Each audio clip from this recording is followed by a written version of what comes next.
coming over tonight. Do you wanna drink? Hey, do you wanna party?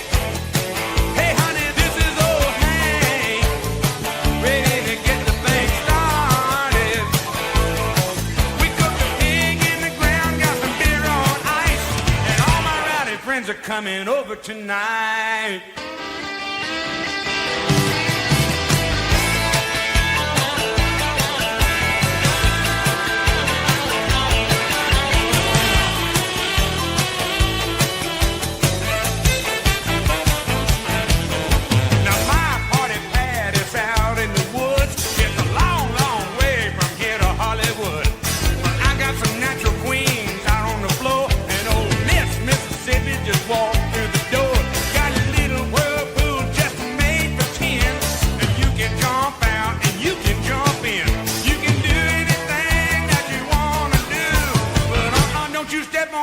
Cowboy boots. Do you wanna drink? Hey, do you wanna party? Hey, this is old Hank, ready to get the summer started. I cooked a pig in the ground, we got some beer on ice, and all my rowdy friends are coming over tonight.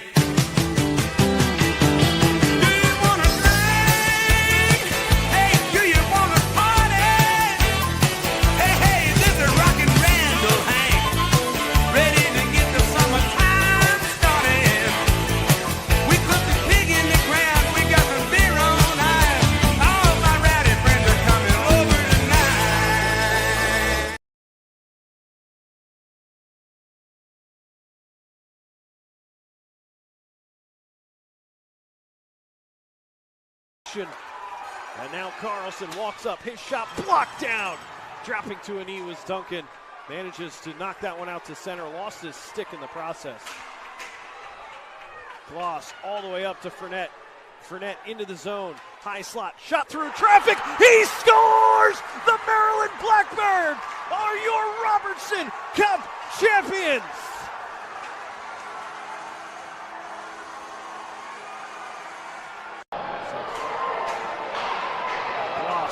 Up to Fournette. Fournette into the zone. High slot. Shot through traffic. He scores! The Maryland Blackbirds are your Robertson Cup champions!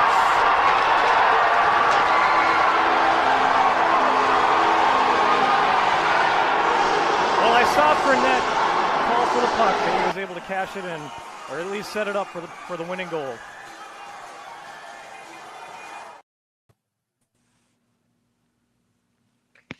All right, folks, welcome to the Sports Talk with Chris Heidel here on a Tuesday. If you were missing last week, we have a junior hockey team here in the state of Maryland, and they won the Robinson Cup up there in beautiful Minnesota. And they brought home this trophy to the greater D.C. area, the Maryland Black Bears. So let's bring in our good friend Paul Clary, who I worked with him with the Mariners a long time ago, and I know he made the trip up to Minnesota last week. So did you get your accent good up there, buddy? Oh, they were good, don't you know? They were giving the beer as cold as they could get them, I tell you. Yes, exactly. So thanks for coming on tonight. How was the trip? Did you fly out there or did you drive? How did you get there? No, it was just me and my boy. We flew out on Monday morning. Got to the hotel, not much to do except just kind of relax, unpack, get our toiletries from the Walmart and just kind of chill. When I got there, I didn't know I was in the same hotel with like the other teams as well. So we're proudly wearing our colors throughout the hotel. And one of the guys from Wilderness is like, "Hey, nice jersey, but it's you got the wrong one on." I said, "Well, if you want, at the end of the game, we can switch when we beat you." He never came back for the switch. Never happened. Never happened. That's funny. But it was good. Then Tuesday was there was chaos in the morning. We're trying to go fishing last minute. The boy wants to do something. We can't go to a petting zoo. Nothing's open on a Tuesday morning up there. Oh, geez. Then it's the game. And we didn't get back until like midnight. And then we had to leave at like 6 a.m. to catch the plane back to be back here by noon. So the boy was just beat. I'm sure you've seen him on social medias. That kid from airport shuttle to the parking out, from parking to the car to home out. He just sleep. He can't hang with the big bears. Little boy. Hey, he's a little guy. Yeah, he'll get used He to it. is. Yeah, But it was a good it was a wonderful time. It's one of those things that you just want to share with your family. It was good stuff. He's been around the whole season with me. That's cool. So when we found out that they won the first 2 games on Friday and Saturday, immediately I was like, well, I'm already booked. I'm going. And Ali was like, I'm going too, right? I'm going too. I was like, boy, it's Minnesota. Ain't nothing in Minnesota. And he's like, there's hockey. I was like, okay, you win.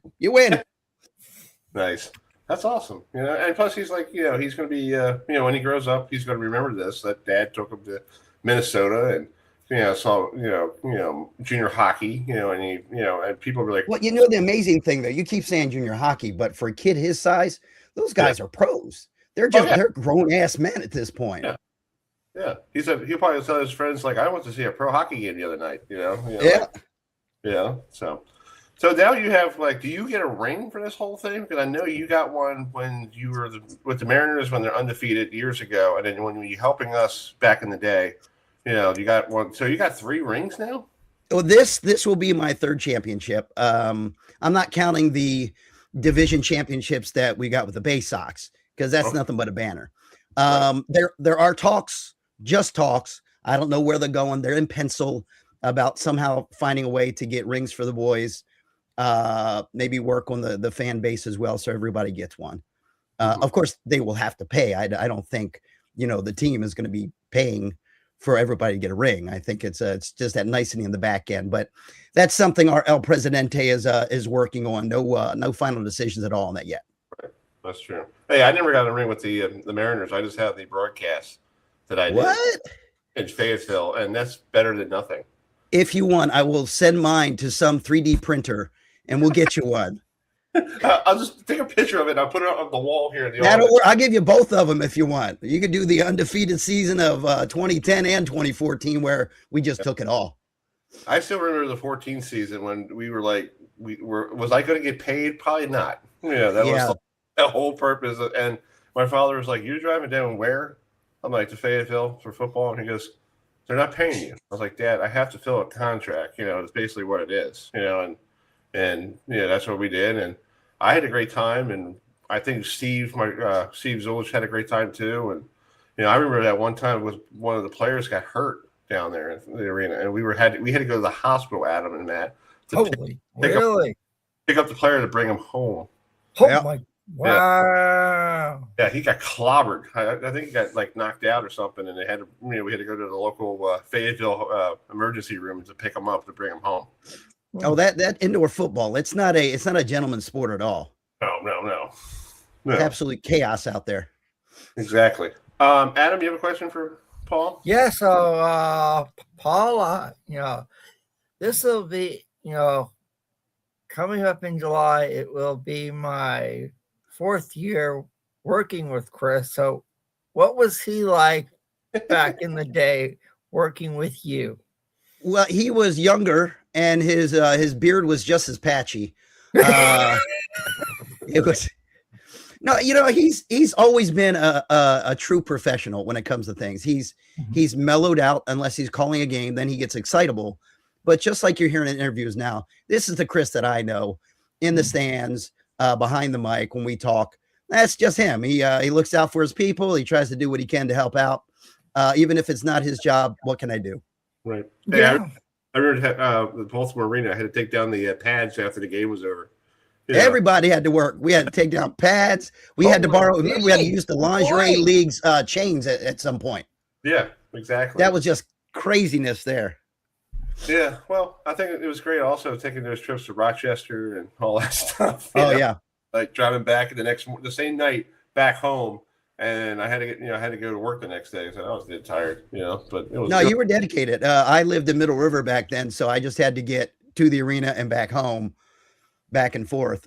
Every once in a while we would go as a group of as their fan base and go to their hotel and feed them, have a big buffet kind of dinner for the players. But other than that, mine was like the 9 to 5. I showed up, I did my job. I got fans excited from the east side to the west side because that's how I divided up the arena. Yeah. And got done, left, came back the next day. It was fun. We had a great time. Paul, you want to welcome in your coach because he's in the bullpen right now, ready to come in. You want to bring him in for us? I would love to.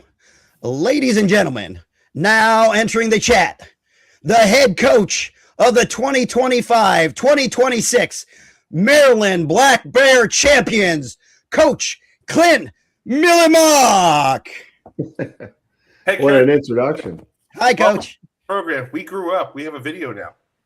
That's awesome. I love it. It would be last time I had you on, I was looking through my emails. It was 2021, and we were doing it by phone at the time. Yeah, I've done that a few times. Probably my fault, technology-wise. Yeah, it was cool. But thank you for coming on tonight, and congratulations on winning the championship. I know you've been working your tail off since we first met back in 2019, trying to win one for the organization. You finally got through it. Yeah, I mean, it's just a process for sure. It's we try not to dwell on, hey, we got to win today, you got to win. But I mean, the pieces have been there. We've had the opportunities to keep building, and it's not easy. It's a really good league, and I think we're the second team in the East Division to win. So I think it says a lot. It's hard to get there, and there's some really good coaches and really good teams. So getting there is tough. Winning is really, really hard. And as our guys found out 3 times in a row in the Robertson Cup, sometimes it takes a bit of extra time to get it done too. Yeah. Talk about the overtime score. You guys, you got that. We played the video before Paul came on. The ball, the puck cleared. One of your players fell down with the stick and then got into your zone. And you guys just did the old classic pass it back and forth. You see a lot in the NHL. And just talk about the player who scored the goal, and he was excited, ran down the edge of the ice like he won the World Series pretty much. Yeah, I mean, it is the World Series for this level. This is as big as it gets, and for us, I mean, it was just a turnover in the neutral zone that we capitalized on. That's kind of where we talk about all the time. Like when there's mistakes and there's goals, you usually look in the neutral zone and see what happened. And they made one little mistake, and the way we scored was just simple: get a guy to the net, shoot a puck toward the net, and the guy who tipped it is Brady Ains, and Brady, he works on that stuff in practice all the time. So it's not a fluke when the guy shoots and when there's a deflection. That's stuff we work on, and so it just kind of came together, and it was kind of one of those, you're on the bench and you kind of like second guessing, did that go in? Because from where we were, it was a tough angle. We didn't know if it missed the net, hit the side of the net, and then tell by the celebration, she went in. So it was a pretty exciting moment for the franchise, for the fans, and a lot of fans in attendance. So this is our 3rd time there. So we're definitely louder than we were year 1, year 2. So the parents, the fans, I know one of our players is from Minnesota, so he had his own little section as well by the benches. So I felt like this playoff was a bit different than the other ones in terms of our support and our puck luck, but we also had two real big individual standouts. I thought Ryan Deans, our goalie, is a difference maker, obviously, and then Harrison Smith, the league MVP. Like, that's the difference. We had a guy like Smith in our lineup, and as much as we know the other guys were a big part, I mean, sometimes you need a guy like that, and he was everything you wanted in the playoffs. I think he set the league record for points in a playoff season too. So pretty impressive. Yeah. Well, so talk about this team, and people don't realize these are kids who are. To Paul's kid, it's major league soccer or major league hockey. For us, it's junior hockey. These kids are heading to if they play for you guys now, they're all to college, right? They get recruited by college, or they could go to the pros. What do they do after, or they could come back to you guys, right? Yeah, it's the oldest they can be is they play up till they're 20, or they can turn 21 during the season. But our guys, their goal is to go to college and play NCAA hockey. We've led the league the last several years in terms of how many kids commit to NCAA schools from Maryland, from this league. We had our first player that actually played in Maryland to play in the NHL this year, in Wilmer Skoog, who was here our second year. So it's still, relatively young franchise, even though it's our 8th year. But these guys, their goal is to get to the NHL, and it's going to be through the NCAA. So we've got like 11 kids right now that are committed Division I, NCAA. So some are going to play another year, and some are aged out. So they're going to be in school next season, chasing their dreams of making the NHL at some point. Yeah. Well, talk about this gentleman, Paul, over here. I knew him since way back in the day when I first started doing back. Wow, a long time. Way back there. Wow. I was, I'm thinking about, might be in my 20th season probably or whatever. But I met this guy when it was the Blackbirds, right, bud? Yep, Blackbirds. Yeah. First one, first MC job I did. And I met this goober on the field. I'm wondering if this guy, he's going berserk, having a great time with his kids. So how did you get him to come to an ice hockey? Because I saw him doing baseball for the last couple of years. And when he said he started doing emceeing for hockey, I'm like, okay, Paul. Hope you enjoy that. Yeah, it's cold. I know that. Let me interrupt you there, sir. Yeah. It might be cold, but we also don't have tarp pools. We ain't got that. We don't have bad weather that's going to delay us. If we're going to play, it's going to be 2.5, 3 hours and we're done. We're going home. So this is better than baseball for that purpose. And the beer never gets warm. Right. It always stays cold. Yeah. Good point. So I can't take credit for getting him to the Black Bears, but certainly he's made his presence felt. I mean, he's well known to the players.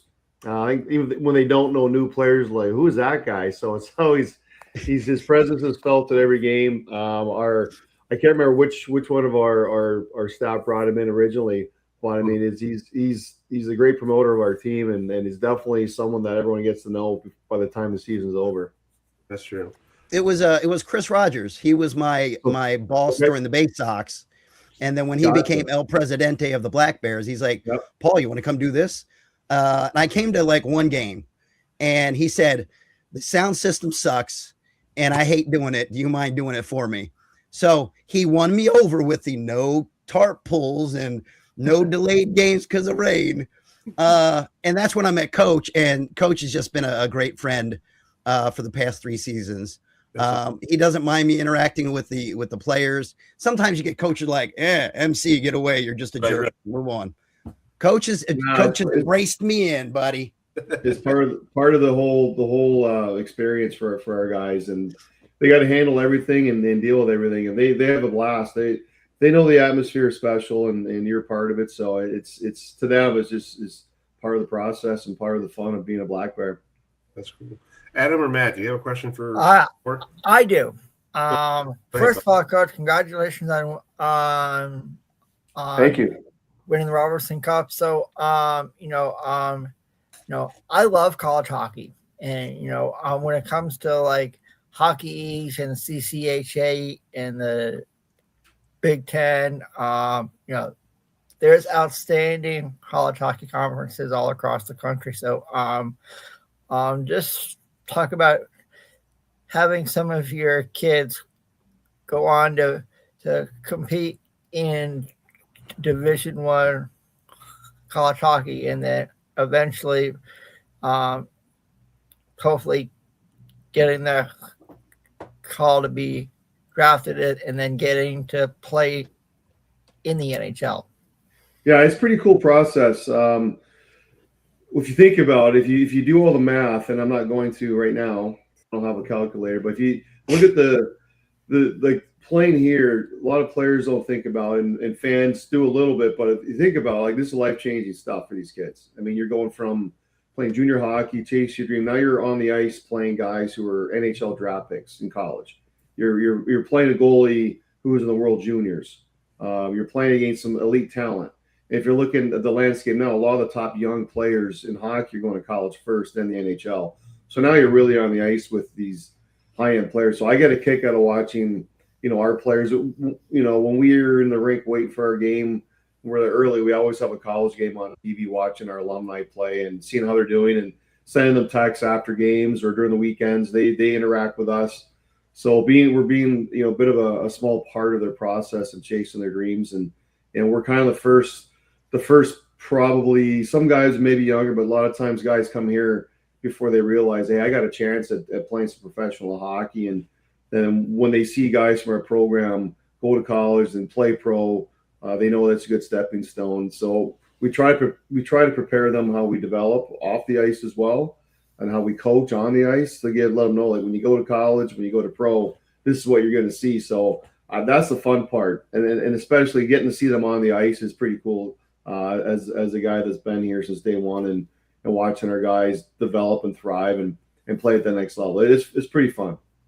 Cool. Yeah. So I mean, this time of the year is Stanley Cup playoff time. I live in North Carolina, so Okay. so Go Canes! thank you, Paul. Go Canes! It's called I Can Say This to you, Clint and Paul. I used to live in New England. I remember when the Hurricanes were known as the Hartford Whalers, and they played at the Hartford Civic Center. So every time they bring out those retro jerseys, it's like, take me back to the good old days when the Whalers were playing the Quebec Nordiques, and then the Boston Bruins at the legendary Garden. So yeah, it's still a cult following the Hartford Whale. The Whale, that's still a big jersey, and yes, they bring it out once in a while. So, and the Carolina is pretty neat to see that franchise grow and turn into a pretty cool place to play. The fans there are nuts. Yeah. I mean, I never thought I would see hockey here in North Carolina. I mean, we used to have a minor league hockey team in Asheville a long time ago, and they had their own games at the Asheville Civic Center. So I went a couple of times, but never thought I'd see hockey in North Carolina or Florida or Vegas, but here we are. Yeah, Wayne Gretzky has a lot to do with that one. That's true. Yeah. That's true, Coach. I remember the time Hartford went down to Raleigh, and everybody's going, hockey in North Carolina? Are you serious? Yeah. Remember, what do you expect? Major backlash for a while, because everybody's like, why are they down in Raleigh, North Carolina? And it's funny, they play on the campus of North Carolina State. Yeah. It's like, and my brother went there for a Pearl Jam concert a year ago, and he goes, is this where NC State football is? I'm like, yeah, next door. He's like, arena, that's where the Hurricanes play, and plus they play time with the NC State basketball team as well. And he's like, oh, that's cool. I was like, yeah. So they all in one area, and it's great. I like it. I do too. Yeah. So what's the plan? You guys had a party last week, so how was the reception when you guys got home? Because I know Paul told me about it. How was it at that bar? Was it a lot of people show up, and did any news people show up or anything? Chesapeake was the place we're at, the brew house, and it was awesome. That's where our fans do our watch parties when they can't make it on the road trips. I thought it was really good following. It was cool to see a lot of people there. This is kind of the last time the players were together in a group setting where the fans get to talk to them, interact with them. Our players were busy signing things the whole time. I thought it was awesome. I thought it was a good ending. I know the players were at that point, they'd had a full day of celebrating, and I don't think they stopped until a day ago. But they loved it. I mean, there's a couple hours of, once again, just reminiscing, talking to fans, and a lot of thank yous, a lot of hugs. It means a lot to our fans that they got to celebrate with the players and with us. And I thought it was a pretty cool way to end it, because a lot of stories get to be told. A lot of fans, maybe get to ask some questions or say some things they haven't been able to for a while. But the most thing I can tell you is that they really appreciated the fact that we got a championship trophy to bring home, and we have to keep it for the year. It's going to be in our rink.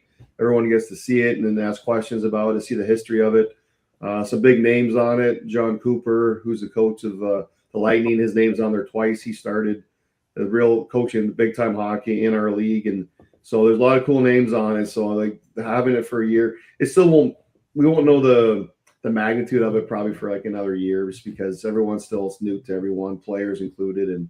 But you'll see a lot of new pictures and a lot of conversations started up with that trophy sitting in the rink. Yeah, and it's cool that I saw some reports on Channel 9 down there in DC. They talked to you guys about it, and that's good that you're getting the local media in DC to finally realize you guys have been there, and it's like you've been there for 8 years or 9 years. It's like thank you for coming by and putting you guys on TV. That's really good down there in the DC area. I wish we had something up here in the Baltimore area that attracts hockey, because we had the Skipjacks here for years, and the Bandits, and the Bandits. Yeah, the Bandits for 1 year, and I guess that arena down in the city is not. I don't think it's able to. I don't think they're going to put hockey down there anymore. But if they build a brand new one, they should have minor league hockey in Baltimore, because they did a great job back in the day. Yeah, they've talked about it. Eventually Baltimore getting a team. They had the Baltimore Bandits too, and I think the ECHL or something back in the day. So you never know. Like they just put a team in Augusta back there again in the ECHL. So I think every market gets revisited, and it's always going to come down to your ownership group. We were fortunate here in Odenton area that Murray Gunty is our owner, because the guy is delivered year in, year out. He's made it easy to reload and bring good players here. So he's a Maryland guy, and he's really taking care of this franchise well. Yeah, and another question I got to ask you with these players was this NIL stuff and all that. Do they get money to live here, or they get because I know back in the day NCAA rules were if you get money if you're an amateur, you can't play in. Well, how that work now?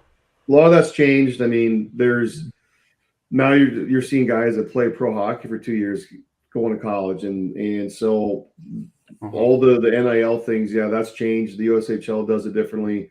I think the way our leagues are run now, I think the owner is going to have to do a little bit more to get players to come, to get them to stick around. It's not just, hey, we have a team here. You have to do a bit more. There's too many options too. So the best owners give you an opportunity to win every year, and it's not easy on the pocketbook for sure. So that's where it's important our fans come into play, and we fill the building, which we've been doing the last several years. But yeah, it has changed. The landscape has changed so much, and it's ever changing. It's not just something new seems to pop up. And now, like you see in the NBA, you see guys who played 2 years and that are second round picks going to go back to college and make more money than they made in the minors. So hockey's no different. A guy today that played 2 years in the ECHL, 2 years of pro hockey, is going to go play at Arizona State. So I mean, you're seeing the changes, and that's why for our players, I tell them if you're getting offers to play college hockey, don't look down on it right now. I know you got your dream schools, but the tough thing now is to even get looked at and get committed. So to get a commitment is huge right now in our level. Yeah, that's true. I have one more question for you, Coach. Yeah. I was looking at some of the teams that are in the NAHL. So do you guys play everyone in your league, or how does your schedule work? Yeah, so the start of the year, great question, Adam. We have a league showcase in September, and that's where we will play other teams in other divisions, and that's it. We don't see them till the Robertson Cup. So you play your division. Wow. We have 8 other teams in our division. We play them all year, and then the winner of our division gets to go to the Robertson Cup and meet the other 3 division winners. And this year was the first, kind of weird. This year, all the top seeds made it, which is sometimes rare, but it was the best of the best got there. But we don't see those teams, so our scouting is coming through, watching video and talking to friends of ours that coach in those divisions. It really is almost 4 separate leagues in one. Okay. So I saw that there was a hockey team. I saw a team that was based in one of my favorite states, Maine, and I saw the nickname. I was like, the Nordiques. I was like, it takes me back to the days of Quebec. So I was like, have you guys ever had a chance to go up there to Maine and play the Nordiques? Now, because I can say this, being from New England, the lobster's really good. He's our food guy. Yeah, he's our food guy. Absolutely. Yeah, they're really good. Yeah, it's another cool name. Like the Nordiques were part of that old Adams division with Montreal, Bob. Yes. Those are the days, man. Yeah. It's called. I know it's called. It's called last year. I went up there to Maryland, go cover a college football game between Towson and Maryland. And I went over to Chris's house and we had some really good crab cakes, right, Chris? Yeah. I found a new place this year when he comes up here again. It's called Chris. It's called, that's either going to be September or October or somewhere around there. Got a whole So summer, I'm looking forward to it. Yeah. All right, guys. I appreciate you coming on tonight, Coach. And Paul, thank you guys. on, Of and course. we'll keep in touch. Appreciate you guys. I hope Take to see care. I'll try to come down for opening night in next fall, in the fall, if I'm available on a night that I'm off. I'll see. Well, you're going to be available. That's how it works out. You schedule yeah, ahead of I'll time to find- get off. Yeah, If it's not like it's next week, Chris. if Make not, your plans, Chris.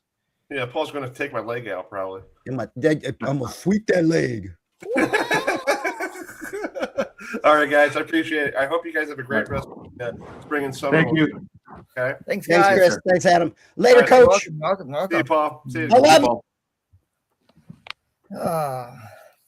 Chris? That's the guys That's from fun. the Black Bears joining us tonight. They won the Robinson Cup, and we appreciate them joining us here on the program. So Adam, it's always good to have local hockey in the area. Yes. I knew. Like everybody, the Capitals, it's like to me, but that's not local. That's DC. Yeah. Yeah. It's like, Yeah. I mean, Yeah. it's like the only hockey I really know about is the Capitals. I mean, I think I knew about a team, that was in the ECHL or the AHL, and it's like, but that's really it. So I'm glad there's junior hockey going in the state of Maryland. Yeah, it's always good.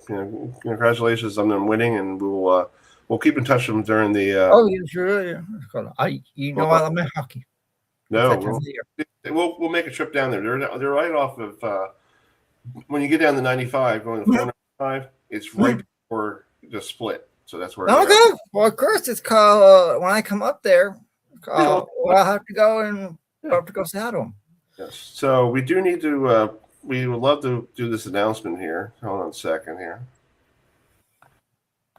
We're waiting for. In my mind, I'm gone to Carolina. Can you see The little change sunshine?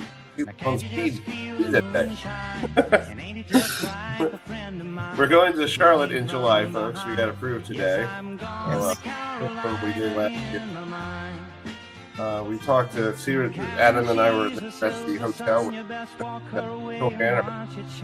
Florida State. So Yeah. Wow. Chris was that like last year or the year before? yeah, so I found the clip from last year. That was last year. Yeah, it was last year when we were down there trying to do the show. Wow. Dang. Yeah. So that was James Taylor with Carolina in my mind, the stats version. Yes, it's called. I have Carolina on my mind since I live here. That was the fast that song. Normally it's slower. Well, it's called. Hey, all I know is we get to go see our friends.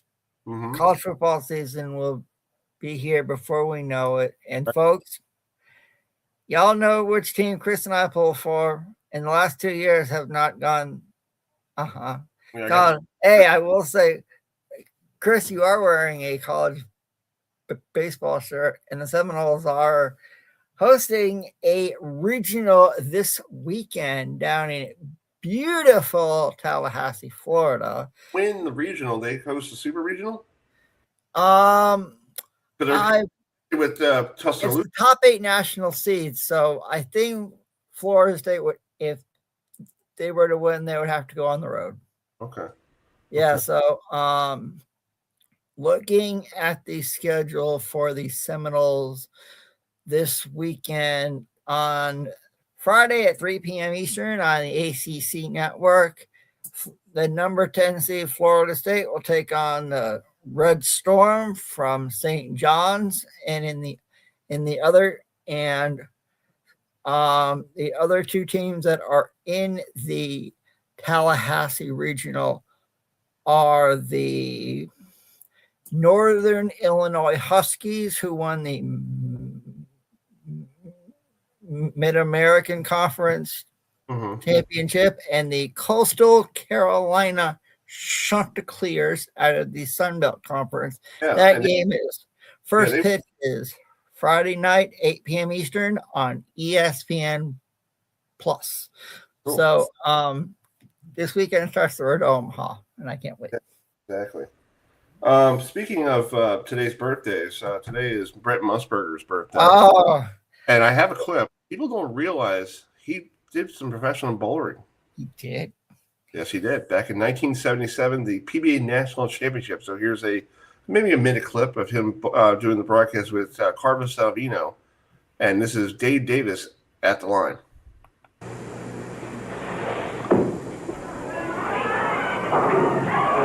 There's the strike.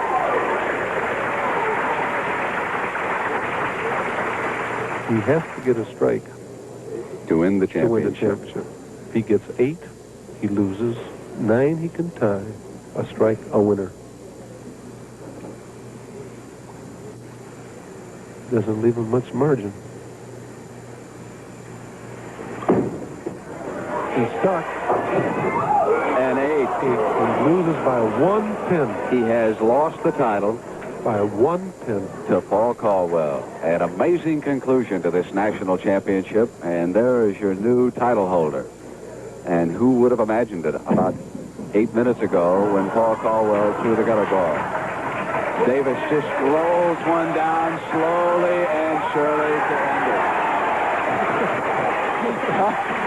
So it has ended here in Seattle. In overtime, Paul Caldwell by a single pin over Dave Davis is the new national champion.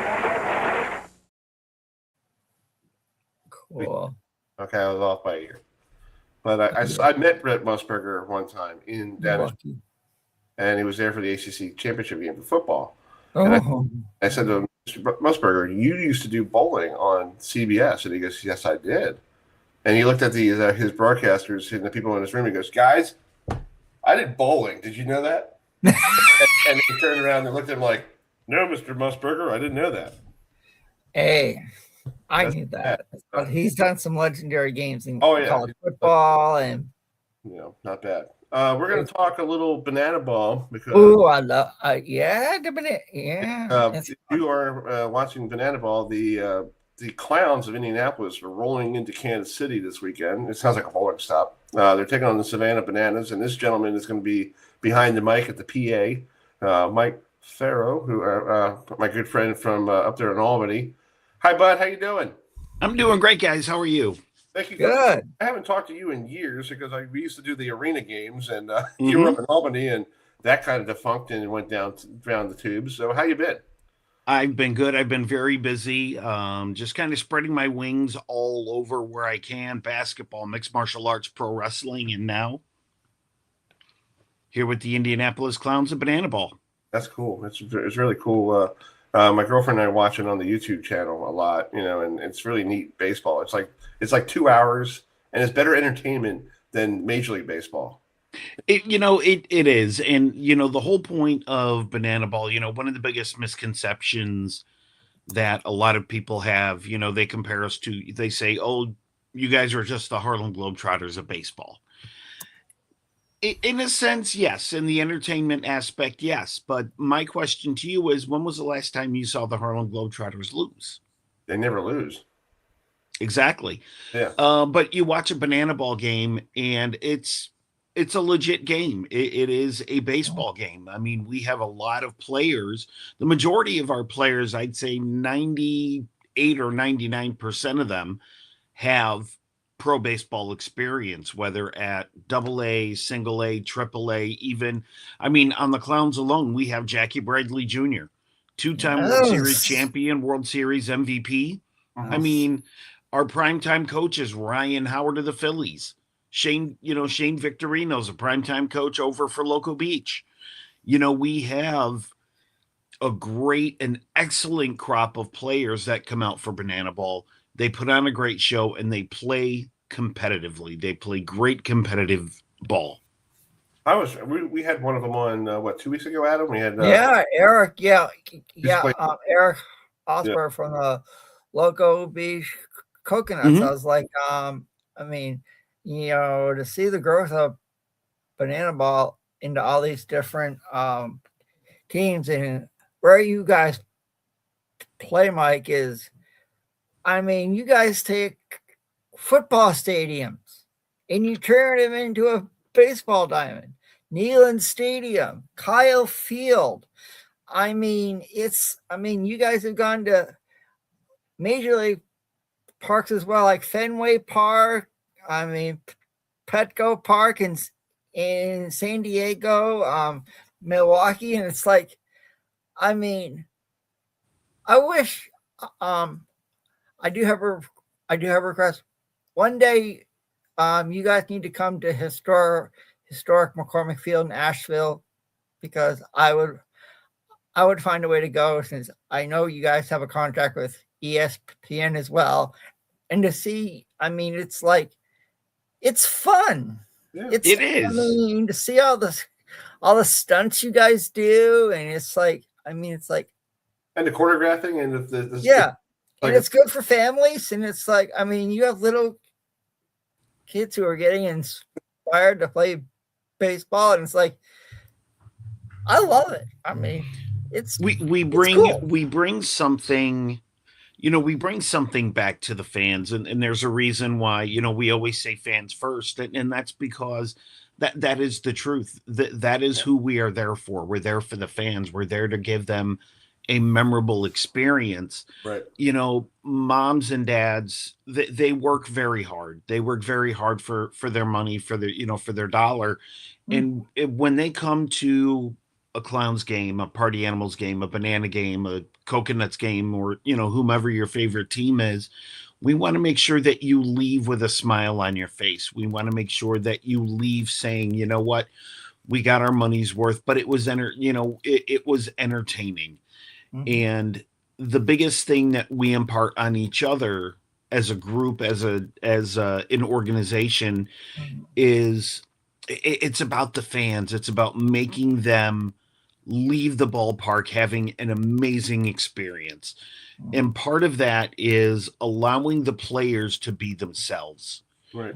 And allowing them to get out and meet with the fans. If you've ever been to a banana ball game, the one thing that we do is we do the plaza after party, and you see all the players are out there signing autographs and taking pictures. And, if he's around, Jesse Cole is out there with the fans, talking to fans, taking pictures, signing autographs. And he is one of the last people to be out in the plaza taking pictures and signing autographs. And it's just, it's an amazing experience. And it's really developed its own sort of community, if you will, among the fans. Yeah. And I think Jesse does a great job, because I was watching a YouTube video the other day. There was a lady who has a sign language issue. She's down in Orlando this weekend for the Coconuts versus, I think, the Firefighters or something like that. And they said there's nobody to sign, and they sent a message to the big orange hat guy. That's what they said, and he was right on it. He goes, "I'll take care of it for you." And that's great PR, because if you do something perfect for a fan who has a disability, you're golden, because you're a great. And you don't see that a lot in Major League Baseball. You don't see it a lot in different organizations, because it gets to the person they want to get to, and it leaves and it sits on their desk. Yeah, and it's like, the guy needs, like, my girlfriend has a disability. We need a place for her to get to watch an Oriole game, and the only tickets I could get are the handicap tickets, and they're always sold out. And some people are not handicapped people sitting there, and I'm like, come on, people, Sure. somebody who needs it, like she needs it, and people forget that, in this day and age. And what Jesse does, and what you do, and all the teams, and how you guys have a great time, and dancing, and have all the the Hey Baby and all that stuff. That's great entertainment, and you only see that in minor league baseball, but you don't see it up in Major League Baseball anymore, because it's all corporate and all everybody's sitting there with their beer and like on their cell phones, go, hey Bob, and you want to do this, like, come on, you guys are bringing back the fun of baseball. Oh yeah, right. And I know it's a weird point system, because I was watching the game on Sunday, and it looked like Coors Field baseball with all the hits and runs, and and one guy hit three home runs the night before, Costco, who played for North Carolina State. And I'm thinking to myself, how about a major league team pick one of these guys up? What about my Mets? We need some hits, man. Can we pick somebody up here? They look great, and they look like they want to play baseball, but And like you have Jackie Bradley Jr. on your team, and I'm thinking to myself, what happened to he was in Major League Baseball. I guess he realized he's done, he won a World Series title and he just wants to have fun. That's all it is, right? Well, yeah. Yeah, I mean, during the off season, the plan for the Clowns is something that has been in the works for quite some time. And, when it was time to officially put the team together, Jackie Bradley Jr. was one of the first people that Jesse got on the phone with, and he was all in from the get-go. Right. And Jackie has done amazing things for the Clowns this year. He's our leader in batting average right now. Excuse me. And he's one of the top hitters in all of Banana Ball. Right. But you look across the spectrum of Banana Ball, and there's so many talented players. I mean, we have a player who's on the White Sox right now who was a Banana Baller not long ago. Wow. Yeah. So the interest, the interest is there, but there's such a deep passion for a lot of these players in Banana Ball. It's something that I haven't seen really in any other sport. Mm-hmm. There is I've met guys that have been Banana Ballers or players in the Banana Ball Championship League for 6 or 7 seasons, right. and they absolutely love it. Mm-hmm. Well, yeah. It's great. Adam, you have the final question? Yeah, sure. So, since you guys are in Indianapolis, Mhm. This past weekend we had the greatest spectacle in racing in Indianapolis 500. It's called, I think, what you guys should do sometime. I don't know if it can be done, but have a banana ball game, maybe like try to have it in the infield of the Indianapolis Motor Speedway. That would be interesting.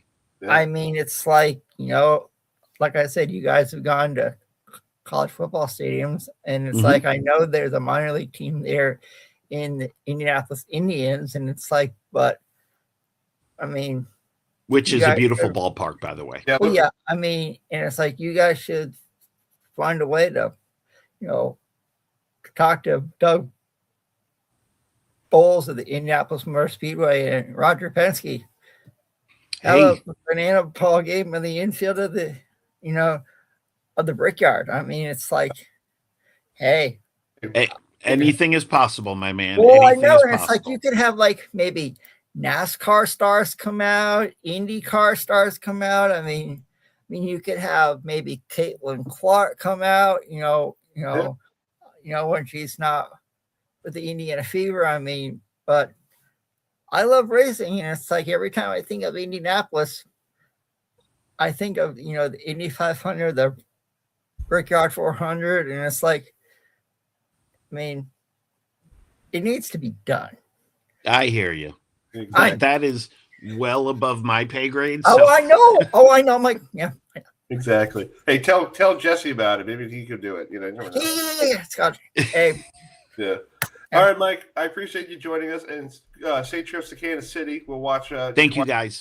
You can Of watch course. this weekend, starting 8:00 Eastern, 7:00 on the YouTube channel, and you can hear your voice through Carlson Stadium. And if you're there, try to find. There's a guy named Dennis Leonard. My dad used to play for him back and played baseball with him in Babe Ruth baseball. Tell him that Bill Heidel said hi, and maybe he might say who? Yeah, because my dad used to play ball.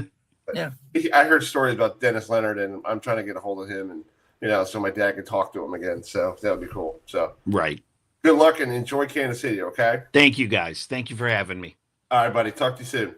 Yep. Talk soon. Bye. Bye. All right. That's Mike Falvo, who covers the public address announcement. I forgot to let him know that if you want to see the Clowns, you could go to Bowie, July 31st and August 1st. Yes, Chris. So what's here? This gentleman is. Can I bring him in? Yeah, go bring him in. Bring him in. Yeah. So, folks, we're gonna switch gears now. We've taught hockey, we've taught baseball, but now it's time to talk a little bowling. And our next guest, I think he adores me. since he saw me in Akron for the TOC, but he won his first career title with AJ Chapman at a place I love called Bayside Bowl in Portland, Maine. It was the Owens Craft Mixers Roth Holman doubles championship, and I guess one title wasn't enough for him, as he won the Scorpion Championship as part of the World Series of Bowling in Minnesota. So joining us now is one of our favorite Canadians. Our good friend Zach Wilkins is joining us. Zach, thanks so much for joining us tonight. And what was it like to win your first career title at a historic place like Bayside Bowl? Yeah, no, first of all, thank you guys for having me again. It seems pretty short-lived because I was just on with you guys to start the tour season. Right.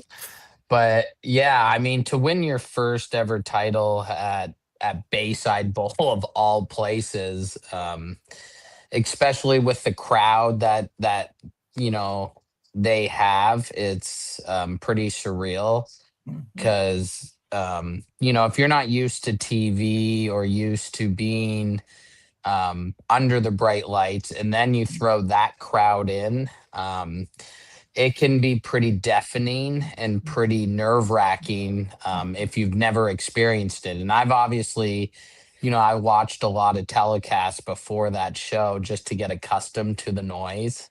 And it was kind of cool throughout qualifying because a lot of them were there just, having it's basically a big old party.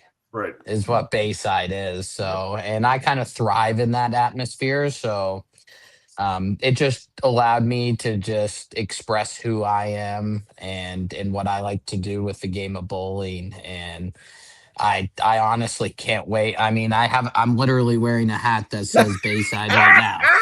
So I can't wait to be back to that place. Yeah. That's awesome. Yeah. It was great that you won your first title because I watched it on television. And I said to Adam, I guess we helped him in the beginning of the year. Maybe we give you we always help somebody out during our programs that, like the baseball team wins a title or somebody wins a lacrosse championship or somebody wins a tournament title. And then when you won your next one, and I sent you a message like, I guess we got to start a campaign and get you the win player of the year now. Maybe this stream right now, this is the direction we need to head for player of the year. Well, Go ahead. maybe it was seeing me in Akron for the TOC. It was like, I know you lost to Alex Horton, in the championship, but what was it like for you to compete there, Zach? It was a very quick turnaround from Bayside. Obviously we kind of celebrated a little bit after a victory, but in the back of our minds, it's like, all right, we got to get in this vehicle, pack it up, and we're now eligible for the TOC, which starts the very next day. Yeah. So it was very short-lived. Obviously, it was great to see you in person, Adam. I think that's one of the few times I've ever met you in person. Yes, so that's right. awesome, awesome to see you there. If you were going to tell me after I won my first ever title that I was going to lead a major in a building that I've never bowled in my life, I would have been like, you're absolutely nuts. But I think it was just kind of having not the expectations of that building because everyone kind of knows what that building plays like. Pair to pair is very tough. And I was such a rookie to that facility. I kind of just played dumb the whole time I bowled because, I just go to the next pair and just try to figure it out from there, where instead you kind of have that preconceived notion of all the notes over the years from bowlers bowling there. The TV pair, everyone kind of knows how that plays. So I just kind of took it one game at a time in that facility, and I think that was the key to success for me in a building that I was very unfamiliar with. Yeah. Well, Zach, how tough is it to lead a major? Because I know I saw Chris Barnes, Ryan's dad, the other night, leading the U.S. Open, Senior Open.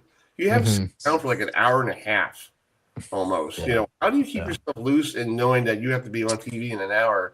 And the players, the lanes have changed differently from the time you're there practicing before the telecast, and then you go out there and practice, in between games. What did you do? What happened? Why was it? Did you see something different? Because Alex was having a great, he was doing his thing, and you were like struggling on the left hand, because you're on the left side. So what did you do to try to get better to try to get that? Because it changed. Yeah. So I've learned over the years that TV, when you make TV, it's basically a brand new event. Not many people realize how many times they re-oil that set of lanes. And then we get our allotted times for practice on that set. So my goal, knowing I was the number 1 seed, was I wanted to stretch the pattern in order to throw reactive to create some hold. Right. Little did I know that, in those, I think we got 10 minutes, maybe 15 minutes. We did not do a very good job. We stretched it a little too much. So I probably should have used a little bit of reactive, because my game plan was to use reactive in my match. And obviously it looked very good game 1 for Belmo. And then moving forward, Andrew Anderson kind of figured it out a little bit, but he still didn't have the best ball reaction, and Belmo's ball reaction kind of went away. And then Alex took the lanes, and Alex chose the strategy of throwing urethane, and it looked the best. So we got to, obviously sitting around for a while. It's definitely a unique experience, because you can only throw so many shots on the practice pair while the TV set's going on. And then during commercial, before I go live, I was only allotted 8 shots. So it's tough to get lined up. I wouldn't say it's tough to get lined up with 8 shots, but when reactive isn't exactly the play, it makes it a little tougher of what choice you're going to make. So I kind of learned a lot from being the number 1 seed. Obviously, the choice I made, I changed my game plan a little bit to try to, I wouldn't say play safe, but give me the best opportunity to win. And that was urethane. Sadly, the lanes just developed in a way where I couldn't figure out the right lane fast enough, which is odd, because if you ask anyone, the left lane is the hard lane at the TOC. Like that, lane 27 is definitely the hard lane. Where I figured that lane out, but couldn't figure out the good lane. But talking to a lot of other pros, and one thing that really stood out was what Bill O'Neill said to me, the week later at the World Series of Bowling. He's like, because I had a tough time sleeping after that match, because you feel like one just slipped away. You lead it by a lot, and then in one match it can go any given way. And unfortunately, it didn't go my way. But Bill O'Neill said it best. He's like, the way I sleep at night is I commit to 100% game plan for that given show. And if it works, it works. If it doesn't, at least I was 100% committed to what I was doing. So that really stood out in my mind moving forward, from the TOC to, take in new experiences on TV, where anything is possible with how many times they oil that pair. And we know the more times you oil a pair, the tougher it gets. So I just learned quite a lot from that kind of experience. We had your friend Bill Rowe on the weekend. He was there in Minnesota, and he had a lot of to say about you and how you. Oh man, he's a go to Canada. Go to Canada. Period.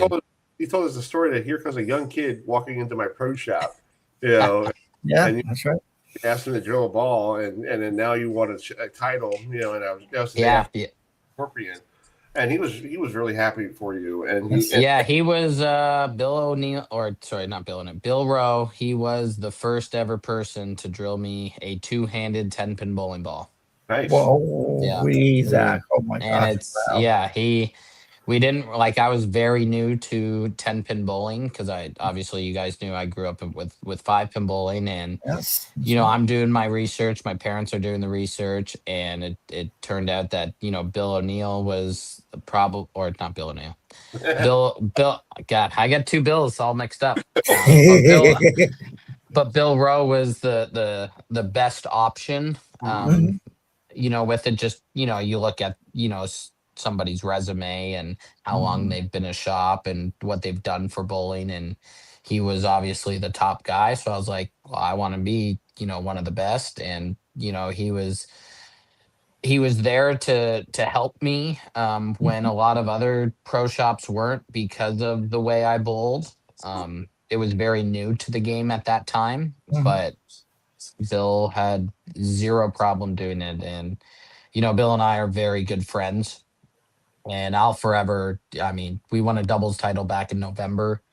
And yeah, Bill is one of my idols. I'm great, thankful to call him one of my good friends. And yeah, I'm forever happy for his success too. And what is it like having him in your back pocket? Because he's been through all the trials and tribulations of the tour, and he bowled up in Canada. And, he's not well known down here. Now I know who he is. He's a friend of yours, and he's a popular guy in Canada. And and you reaching out to him for help. He's like always a phone call away and say, "All right, Zach, this is what you got to do." And he's like a father figure for you.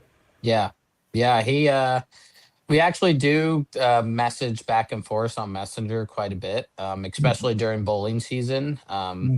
I was definitely going through some mental struggles sometimes, and I do have a really great coach here in Kansas City that does help with that. And I still ask, Bill O'Neill's or not Bill O'Neill, Jesus, Bill Rowe.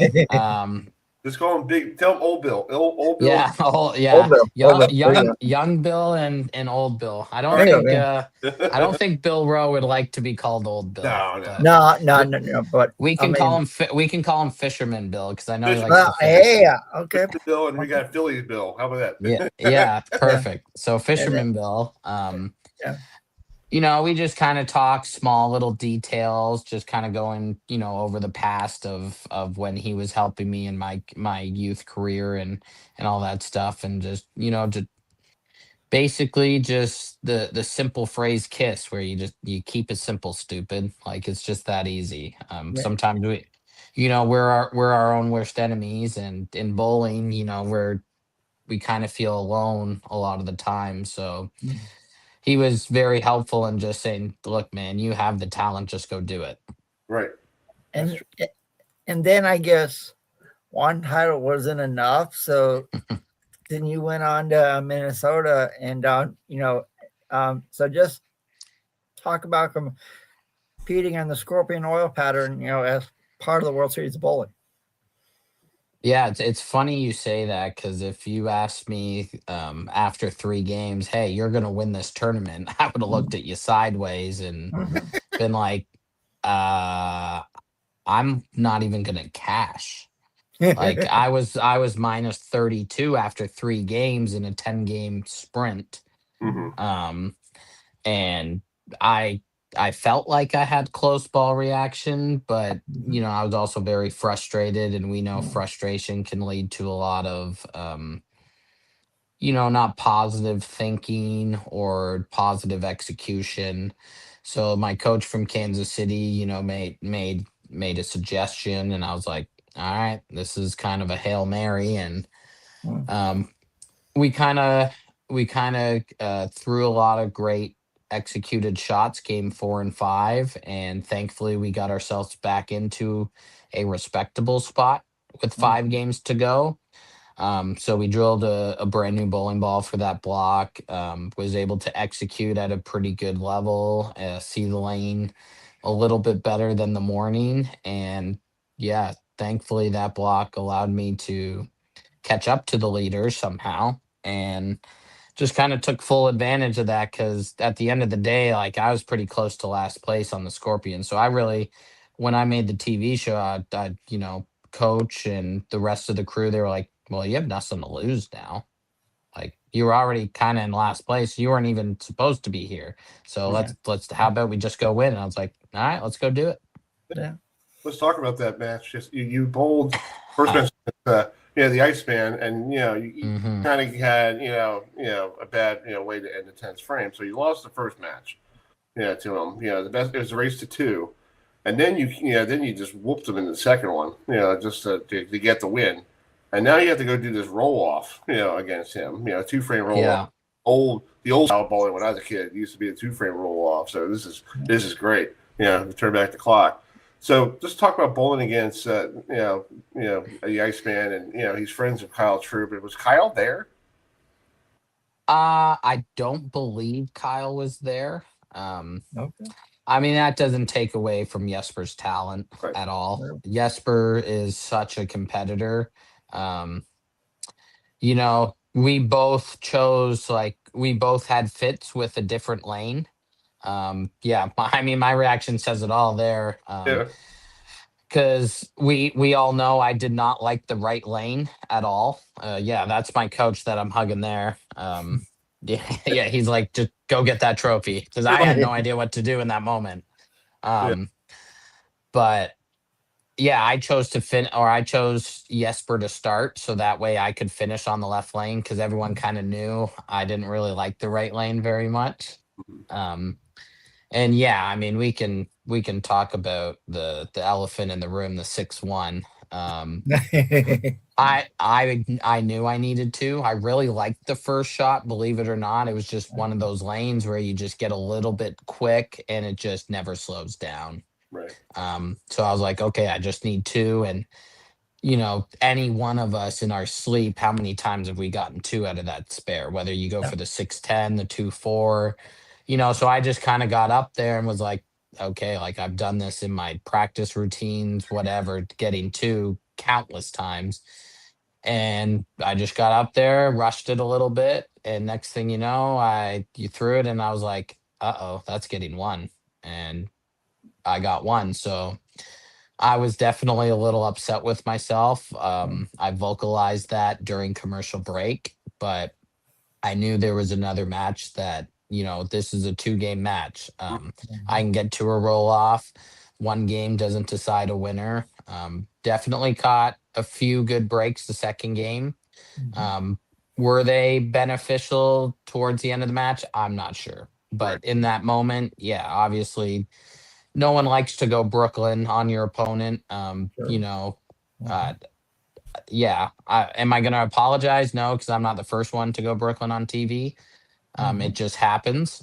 We're allowed to throw bad shots. I got down to the 9th and 10th frame roll off, and thankfully I was the number 1 seed, so I was able to choose my lane, because I know if Jesper was the number 1 seed, I would have definitely been starting that match and finishing on my tough lane. He would have made sure of that for sure.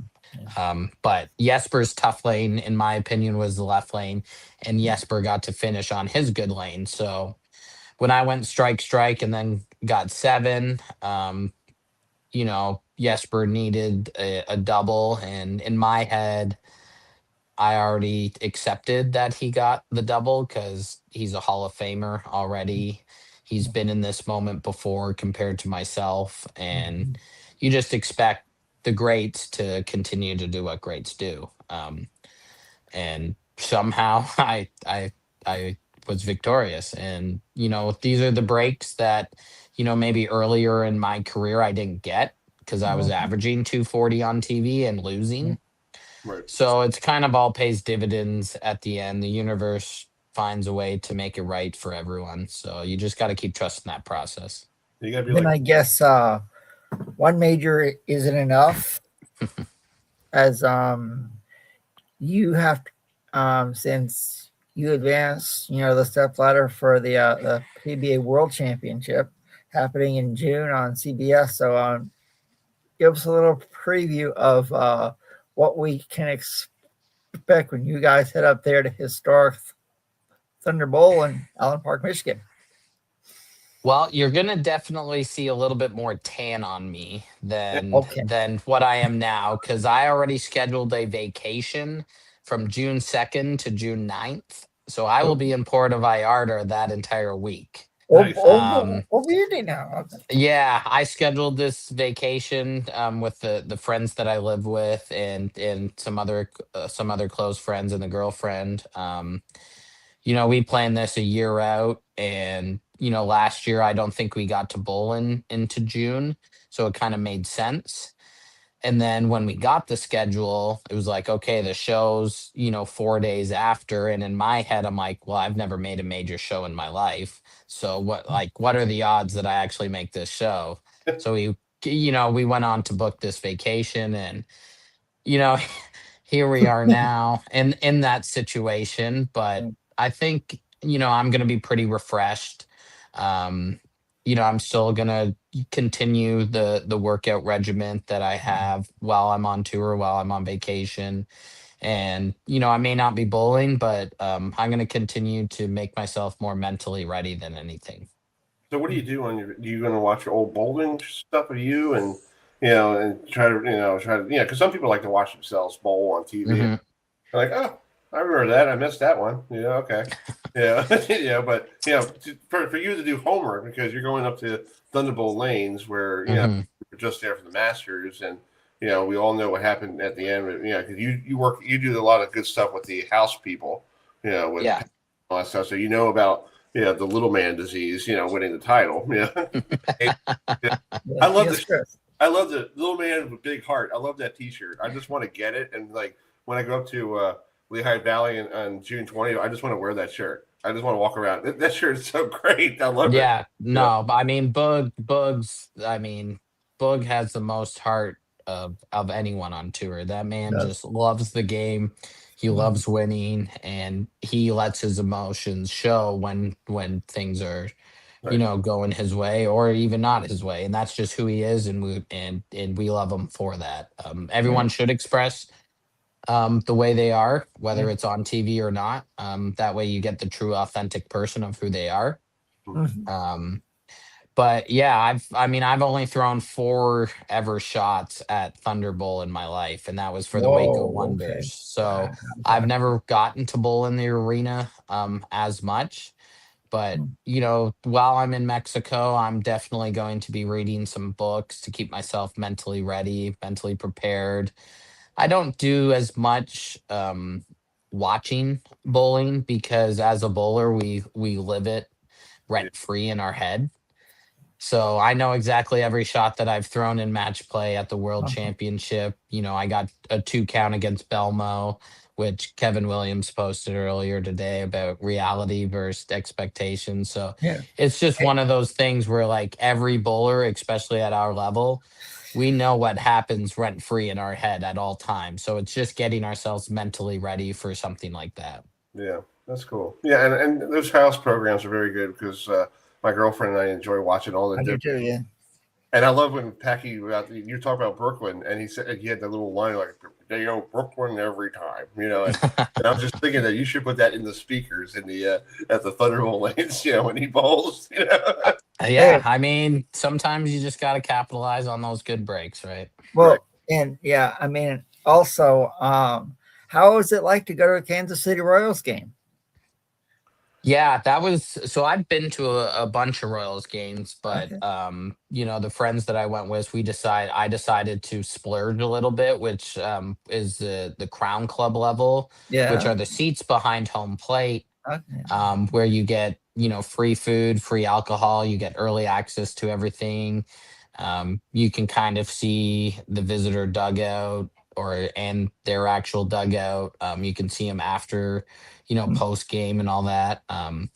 It's definitely something that was a cool perk. It's probably something I might like a little bit more, because I do enjoy the game of baseball quite a bit, because I run my own fantasy baseball league. So really? I'm very heavily invested in baseball, and I just don't know if I can sit in any other seat, because those seats were pretty sweet.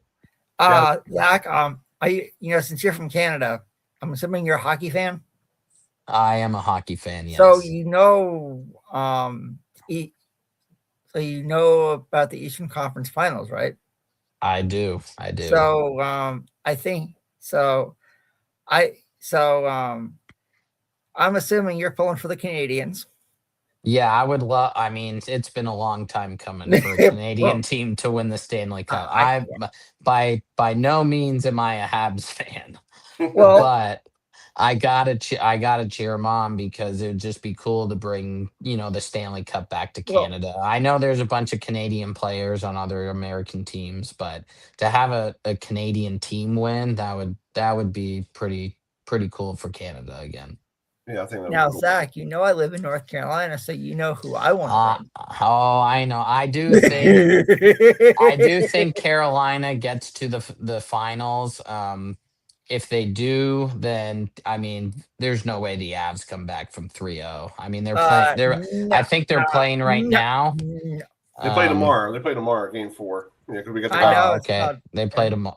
They play tomorrow. Okay. Yeah. They play tomorrow. Yeah, it's like Oh no, they actually they play tonight at 8:00. The Avs and Golden Knights. Oh, okay. But yeah, the Avs just aren't coming back from 4-0. There's just no way. The Golden Knights are just too good. Yeah. Well, Zach, I hope you have a great vacation. Thank you so much Enjoy the vacation. We're trying to get your doubles partner to come on. AJ, what happened? Something with the transition or something. We'll get him on another time. You guys will. Okay. Yeah, no worries. No worries. Have a safe trip. Enjoy your trip. And I hope to see you June 20th up in Lehigh Valley, because I'm going to make a trip up there and see you guys and and do some interviews and all that stuff. Perfect. So I appreciate you and keep up the good work. And we're proud of you in the month of May. Yes, we are. Oh, yes, we are. Great month. Well, I look forward to being on the first podcast before tour season next year, so we can get more wins. All good, Zach. We go. All good, brother. All good. All right, buddy. All right. Good trip, okay? All right. Good seeing you guys again. Take care, everyone. I see you, man. Bye. Zach. Bye. That's Zach. Okay, Chris. Well, we got 45. We got to switch gears. We got to be. This is very tough for the racing world. So it's called a clip I have. This is his final race that he actually did it in Charlotte. No, he's called his last race was in Dover Motor Speedway in Dover, Delaware. It is only a minute or so. Good to see you back in a truck. Can't wait to watch your race this weekend. Yeah, this weekend's going to be a lot of fun. Pit stop competition, qualifying coming up tomorrow. Oh, that was that was very nice. Parked it right on the start-finish line. HendrickCars.com. Mr. Hendrick, proud of his truck today. What an amazing job, HendrickCars.com. They have done for the entire sport, They have cars and trucks pretty much on every series. That was a whooping. He put a whooping on him today. He did. He definitely did. He did an amazing job.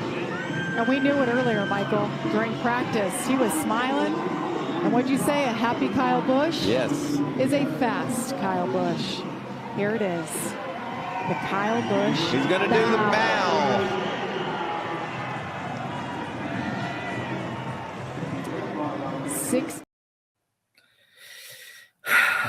And then we got the news. Last Thursday, he passed away. Last Thursday, and health issues. So I was at work when I heard the news. Mm-hmm. Our next guest, who we know, has actually interviewed Busch, and I saw her Saturday. And when I was at the track, it still didn't feel right. So joining us now to do you want me to clip of him? Is she talking to him? Yeah, it's called. Jenna's interviewed Kyle Busch at the NASCAR Hall of Fame. Yeah, so here it is. So I saw her Saturday, and then it. All right, it was it wasn't raining; it was tears of joy. So to talk about. Well, you want me to play her interview first with Kyle, and then we'll bring her in and talk about it? Yeah. Here's 44 seconds of the interview that she talked to him this year at the Hall of Fame. ceremony this past January. So it's kind of weird, So here it is. Hey, Mr. Bush, Jen Lewis with 3 Chicks in a Pot and No Stitch Media. So just 2 quick questions. So how does it feel to see your kids starting to race right now? It's fun, He really likes it and enjoys it. It's a family passion of ours for 3 generations now. So it's great to see him winning and doing well. He loves that part of it, of course. And maybe one day we'll see him in NASCAR. I hope so. And then how does it feel to have your brother getting inducted this evening? It's amazing. He's worked so hard through his entire life. And I know the grit and the passion and everything that goes into that and how much it means to be here tonight. And of course, he's had a storied career, but to finally be etched in the NASCAR Hall of Fame, it's going to be exciting. It really is. Thank you so much. Hi, Jen. You're muted, Jen. Jen, you're muted. We have one guest that's always muted. Yeah. Yeah. Jen. Yeah. Jen, can you hear us? Jen. We can't hear you. Log back off real quick, please. Jen. Jen. Let me just log back up. Log back up. Thank you. And all right, she'll try again. Anyway, so he passed away due to illness. And to me, I found out I heard more about it yesterday. Yeah. I feel like this doctor he has is going to get sued because why do you let somebody race with fluid in your lungs? How? Okay, no offense. How dumb? Chris, it's called at the race at Watkins Glen, which is fittingly known. Right. I'm not making any nasty comments about Kyle Busch. No bowling at the Glen. Yeah. But it's called. He went on the radio and he asked for a shot from a doctor. Right. And then we found out that Thursday morning, Kyle had been admitted to the hospital for severe illness, and he wasn't going to race this weekend. And then 4:55, that afternoon, as I was leaving work, all right, I get on. I see something across ESPN, and I thought it was. Hey, can you hear me now? Yeah, yes, I can hear you, sweetie pie. Hi, honey. Hi, I was just saying it was good to see you and your mom on Saturday morning. It's good to see you and finally meet Alton too. I know. Yeah, yes, he's a ham. My question is to you, Jen. You met him back in January at the Hall of Fame ceremony. And Adam and I went there last summer to the Hall of Fame. It was really cool. Yes. What is it like talking to him? He seemed like he was down to earth guy. He's 41 years old. He's like Babe Ruth of racing, pretty much. Won more titles. I was doing some research on this gentleman. People loved him. Even the M&M's guy, all the M&M's were crying. Well, yeah, Mars was his sponsor for forever. Yeah. So, and my question Kyle changed how you raced. Yeah. And he changed NASCAR. Like the first time it really started to change was after Dale Sr. died. And NASCAR changed a lot of rules, like it or not, to help out Dale Jr. And I'm not being mean. And because at that point, the job I had at that point in time, I actually covered a lot of the NASCAR teams. Right. And it was something that a lot of the teams were very frustrated about. And Kyle and Dale just made up a couple of years ago because Kyle's first year at the Cup Series level, he wrecked Dale. Dale Jr. You remember Adam. They didn't talk nice words to each other for what, 10, 12 years? I saw one of the videos of Kyle going up to somebody and sucker punching the guy. I was like, oh yeah. Oh yeah. Kyle was black or white. You did it the right way and you raced with integrity, or he was going to have something to say. It's like Dale Sr. Dale Sr. You got to have your villain. Who's going to be your villain now? Yeah. Well, it's sad. And here's my For me, there's one. I don't like Kyle Larson. Perish the thought I know. But My question is, how is the NASCAR community going to reel from this? Because they just lost Greg Biddle last year at Christmas time. There's now 2. And he and Kyle were the best of friends. Sure was. Yeah. Like, y'all have to understand, when we saw Owen Larson, Kyle Larson's son, go up to Brexton Bush, Kyle's son, who I was asking him about. And honestly, I don't get,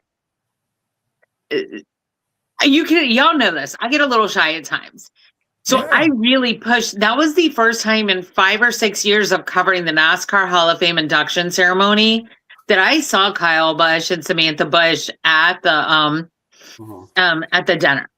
And it was because he was going to be doing the induction ceremony. Y'all can check it out. I've actually got my content on our Facebook, on our YouTube page, and I've uploaded to our Facebook page as well, 3 Chicks in a Pod. And our YouTube page, we're going to change names soon, but right now it's called the Chicks Network, Chicks Podcast. So please check it out. But when I was interviewing him, I was starstruck. I don't get starstruck. Like, I lived in Santa Fe, New Mexico for a while. There are celebrities abundant.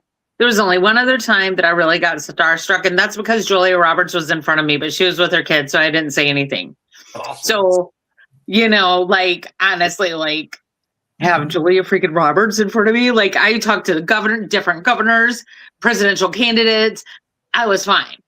Well, it's like me. You put me in front of Kyle Busch, who has literally changed the game. I get a little starstruck. Right. I'm sorry, I do. And rightfully so. And I know at first it kind of probably was like, no, but Kyle had that Las Vegas in him. That's why he did the showman's bow. Right. He did. That's why, like, because you turn a camera on and that man turns on. Wow. And I mean, it was really cool to see. And I remember I even came home and I looked it out and I was like, okay, I got this.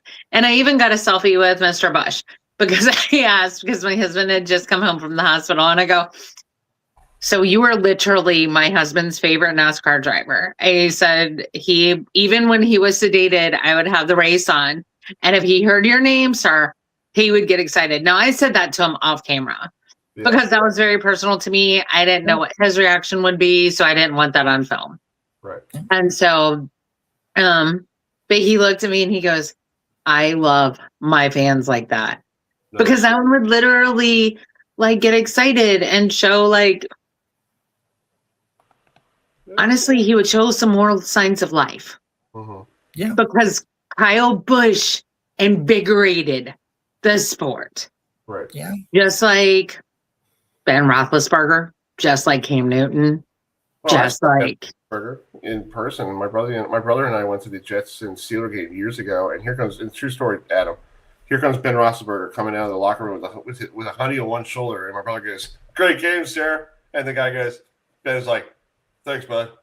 And Will goes, that guy's like a legend. I was like, yeah, he is.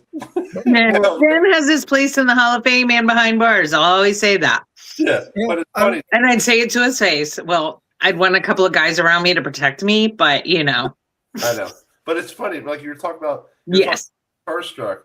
I had a chance a couple of years ago, I was in Frederick watching a baseball game in the press box, and Cal Ripken comes in. Just Cal and his wife. Oh, wow. It's just me. That's so epic. Yeah, just me and Cal and his wife watching the baseball game. And I fell in a shooting shop with him. I didn't ask for anything. I didn't ask for an interview. I didn't do nothing. I just sat there and just watched and enjoyed. I said, I got up and go, "Hey, you want me to get you something?" He goes, "No, I'm good. But thank you so much for asking." I'm like, "No problem." And I called my brother Will, and he goes, "You're in the press box with Cal?" I was like, "Yeah, this is Cal and I just having a shooting the shit." And he's like, "Huh." And I get home, and when you're done with it, I got in the car, and I'm driving back from Frederick going, "Did that just happen?" Yeah. Well, and like with me, when I was speaking with Mr. Busch, like there was like a line of people behind me also, because he's Kyle Busch. Yeah. Yeah. Like I was fine talking to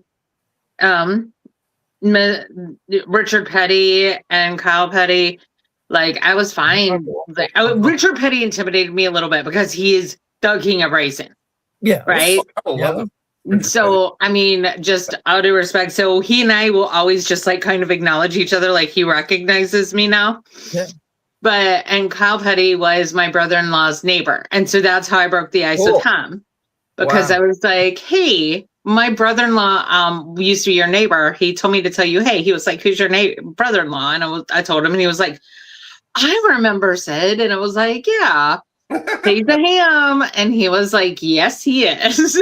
Well, I mean, Jim, it's like, I mean, I can say this, when Chris and I go and I know, growing up watching college football games for so many years as a kid, I never thought I would go to a thing like the ACC kickoff and go and hang out with, people from these different schools. Mm-hmm. And it's cool. And how many we've seen go into the NFL. Yeah. Like several of my favorite players, like y'all know that I have a warm place in my heart and a very warm affection for Boston College. Truly, I do. But to see as many players from BC go into the NFL, that just makes me so happy for them. Like, because you wouldn't expect it given their record. Well, yeah, I mean, it's like, Adam, I'm looking forward to going in July to Charlotte, and you're going to meet dinner this time, Adam. It's called. I can't wait to meet James Franklin. Oh, right.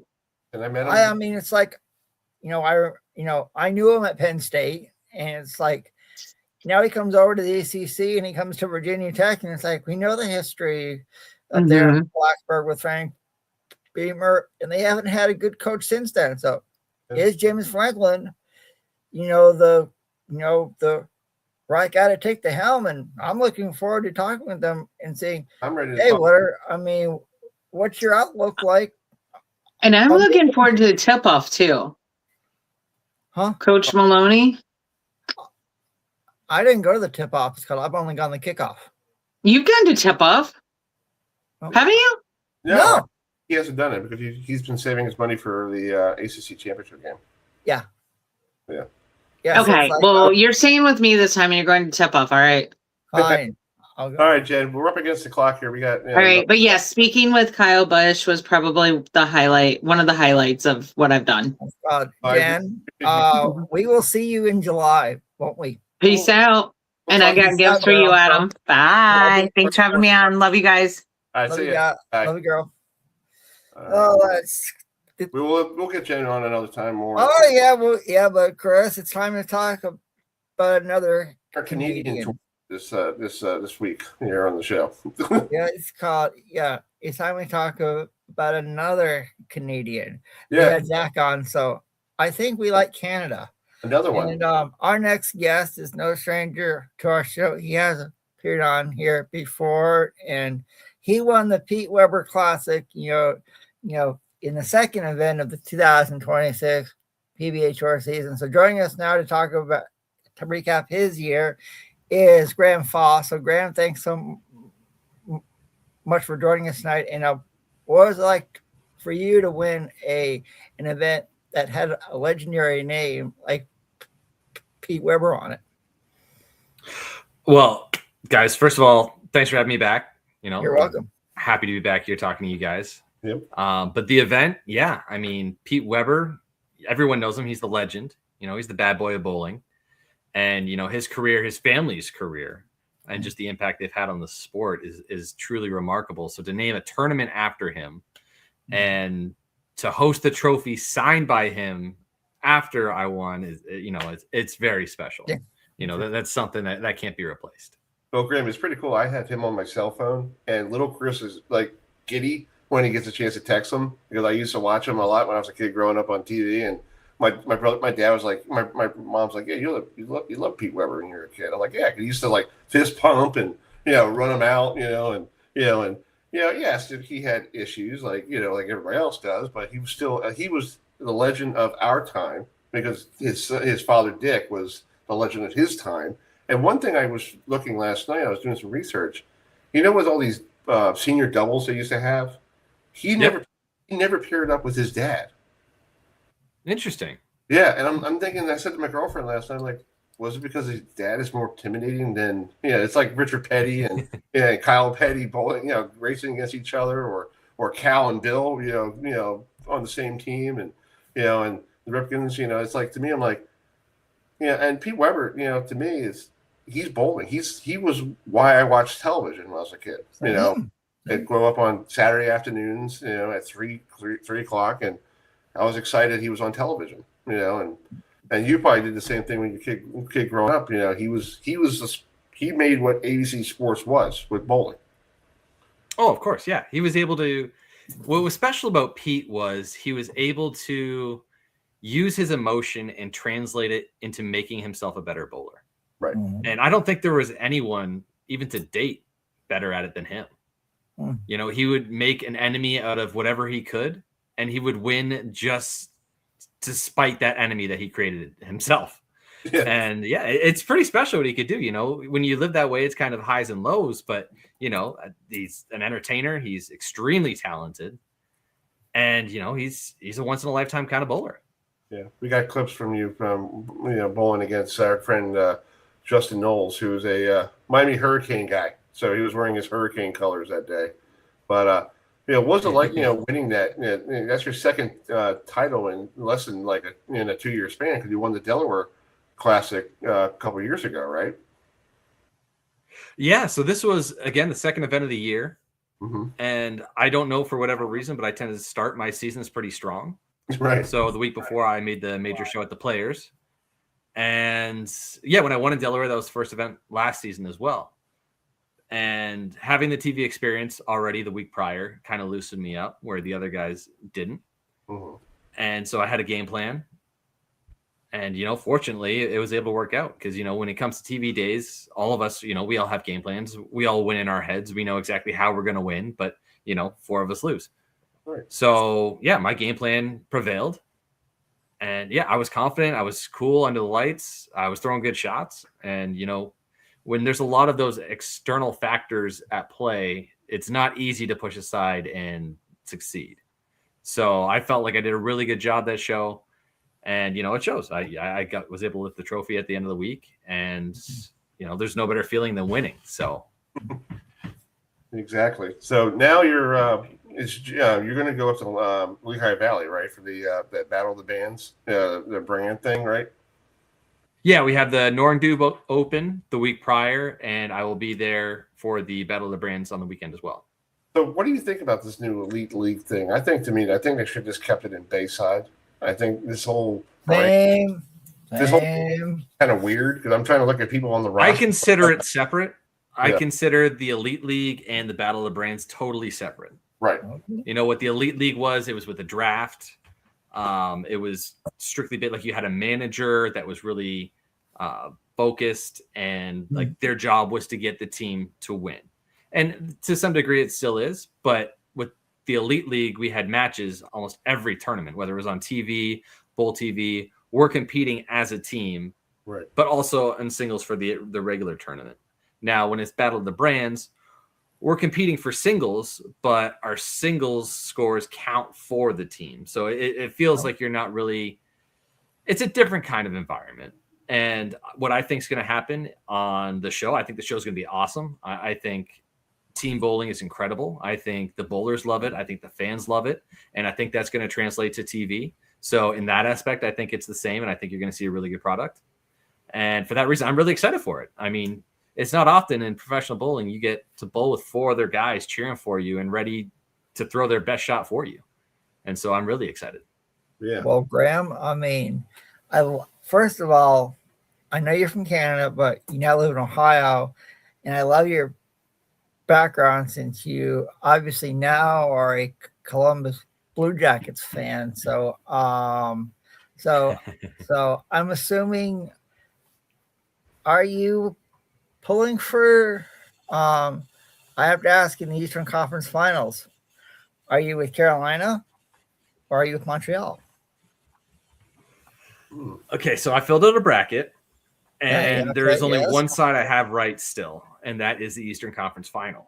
Ooh, You're not gonna like it because I know you like the Hurricanes. Yeah, but I saw what me, Graham. Montreal did Yes, against I do. Washington last year, and how Okay. strong they competed. And I knew that they were gonna have more. They got stronger. They got Dobson. Like, first of all, I'm a big hockey fan. I'll talk hockey forever. I actually have a hockey podcast. This is kind of the background for it, but Heck yeah, I love man. But yeah, so I have Montreal winning. I'm not Okay. exactly a Montreal fan, but I root for them. They're a younger team, so everyone cheers for the young up and coming teams because they're shiny and new. But no, I still think Carolina is the favorite. I think their play style is incredible, and it's hard to beat. Well, But yeah, good playoff hockey is always on my radar. Of course. And it's like, we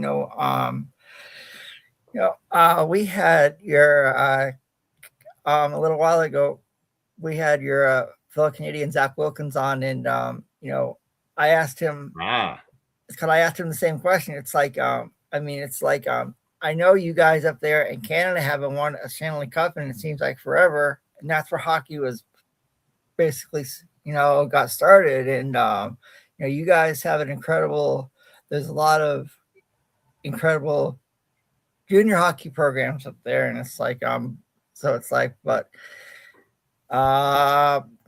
I'm hoping the Stanley Cup comes back here to North Carolina.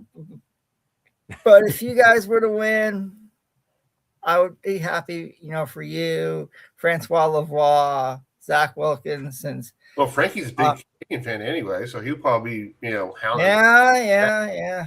It's like, but hey. Oh, Frankie would be. Oh yeah, he is the true fan there. Zach and I might have bandwagoned for the playoffs, but Frankie through and through.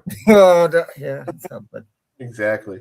So what are you doing now until the end of the month of June? Are you on? You just relaxing?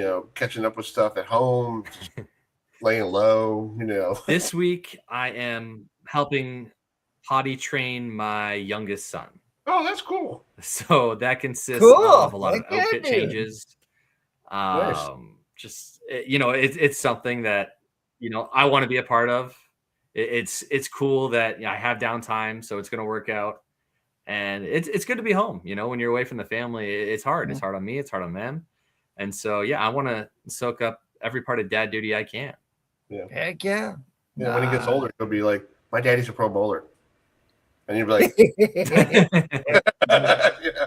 I guarantee you that'll be really cool when he gets older. Because you see Ryan with Chris Barnes' son Ryan, like he was like 5 when he was when he threw a ball down on TV, like when with his dad, and now he's bowling on tour. And it's like, and his brother Trey as well, and it's like this is crazy. It's like we're seeing Parker Bones' kids growing up, and I met Parker back in the day when his kids were like 4 or 5 years old, and I'm thinking I was like, man, I'm old.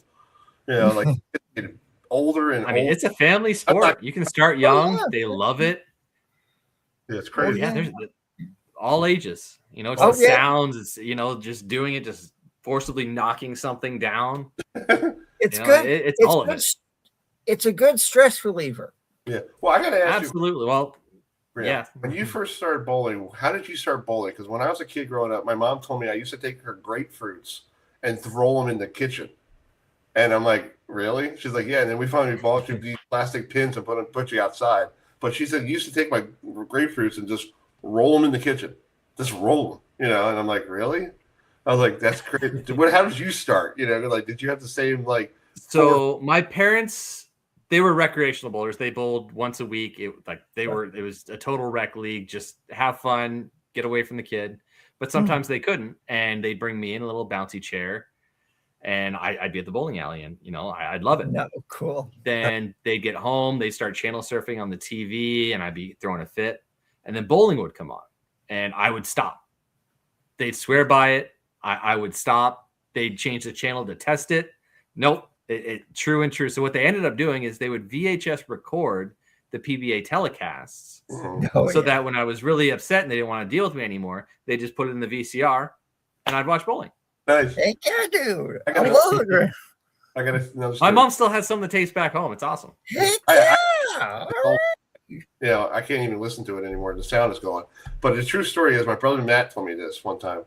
I was watching bowling, and he was like 2 or 3 years old. He went up to the television and turned off the television when bowling was on. And I said, I screamed to my mother, Mom, Matt did that. My mom put him in the pen and then turned the TV back on. You know, bowling's on TV. And he still tells me that to this day. And he's, 40 years old. And I'm like, really? Like, thanks for bringing that up, dude. But these brothers do that to you. And my mom told me the reason why I started watching bowling was I was mesmerized by the orange bowling ball on ABC Sports. And, the old open. And she said, for an hour and a half, I could have done laundry, I could have done everything, and you're just sitting in front of the television going like that. Same. And we told that to Norm Duke once, and Norm Duke goes, "Can you tell your mother I need babysitting money?" True story, Graham. That's a true story. So it's fun. Bowling is like part of my life, like your life. I love that. Yeah, same. So, Adam, you got the final question. Sure. So, what's your overall take on how you did this year on the PBA tour? I got to give myself an A, not A plus. It's really hard to compete on tour. I had a terrific start. In the middle, I started to die down a little bit. And, it's a long season. It's week after week after week. And so it's really hard to shake the bad weeks. And at the same time, when you're on a roll, you can see it when guys have success, they continue to have success. Mm-hmm. And so I was able to ride kind of both of the waves, and I was able to pick it up a little bit with the end of the Scorpion show. So I've won a title, so it's got to be an A. Those titles are rare to come by. Of course. So, multiple shows. I believe I'm still top 10 in points. It's an A, but it wasn't like always at the top. Oh yeah. I had to work hard for it. Well, that's true. That's true. Well, Graham, I appreciate you joining us, and we'll be on location on June 20th. I'll be up there June 20th, Lehigh, before the practice where you guys do the television broadcast of the Battle of the Brands and all that stuff. So hopefully we'll catch up, and hopefully I can do a program up there, but we'll keep you in the loop. But thank you so much for coming on tonight, and I hope you have a great rest of your June, and we'll see you in the end of June, okay? Thank you, guys. Looking forward to it. All right, Take buddy. Care. Good to talk Chris, to it's called, I'm having fun. I'm having a great time talking to the people we always had on our show all the time. Yeah. Chris, I guess it's time. Them win championships. That makes me because, we help, I feel like we gave them maybe. Well, we help Zach. Yeah. Speaking of next week on the program, I got it before we bring this next guest in. I wrote it here. We got to talk about that Gary Carter thing a little bit later. But folks, next week on our show. Yeah, I'm looking for what I wrote. Hold on. I have we so have many. Yeah. Here it is. Steve Lyons is coming on our show. Steve Lyons will be joining us. We'll talk about his career. You probably saw him doing broadcasts for Fox. Plus, you all know about his mental loss in Tiger Stadium because he forgot to where he was. I told my brother today that he's coming on the show next Tuesday, and my older brother's like, "Oh, the guy who dropped his pants." I was like, "Yeah." And he goes, "Was he a good baseball player?" I'm like, "Hey, he played for the Red Sox and the White Sox." He played. Yeah, it's got. I think he played with Mo Vaughn and Oil Cam Boyd and Dennis Eckersley. So. Well, he'll be on next Tuesday night at 8:05. If you want to listen to him, we'll have him on the hotline. On the hotline. So speaking of the hotline, we're going to talk some local baseball. Patterson Mill High School. We made it all the way to Ripken Stadium yesterday. It was supposed to play on Friday, but it was postponed due to all the heavy rain we had in this weekend for Memorial Day. So they played yesterday morning in the fog. They got delayed until like 10:20 or 10:30. So let's bring in Coach Matt Roseland, who is the head coach of Patterson Mill. I know it didn't end the way you wanted, but what does it mean for your program to go to a state championship game? Because I know my brother used to play for Bel Air, and they won a title in 1996 on that same day yesterday, 30 years ago. So, what does it mean for you guys, for you to finally get there, but you now you want to get back there. Yeah, I mean, we started this year with that being the goal in mind.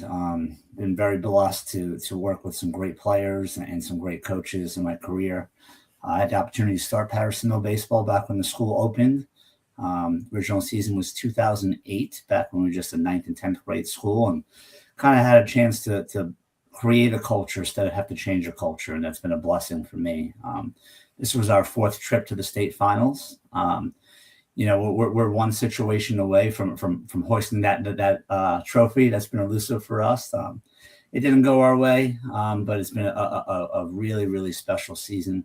Our season was 20-3 this year, and our 3 losses, 2 were in the 8th inning, and 1 was an 8-1 lead in the bottom of the 7th inning, and we weren't able to close it out. And one of the more flukier games I've ever been a part of. So it's interesting to say that we were 3 half innings away from possibly being 23-0 in this year. So really, really a special season for us.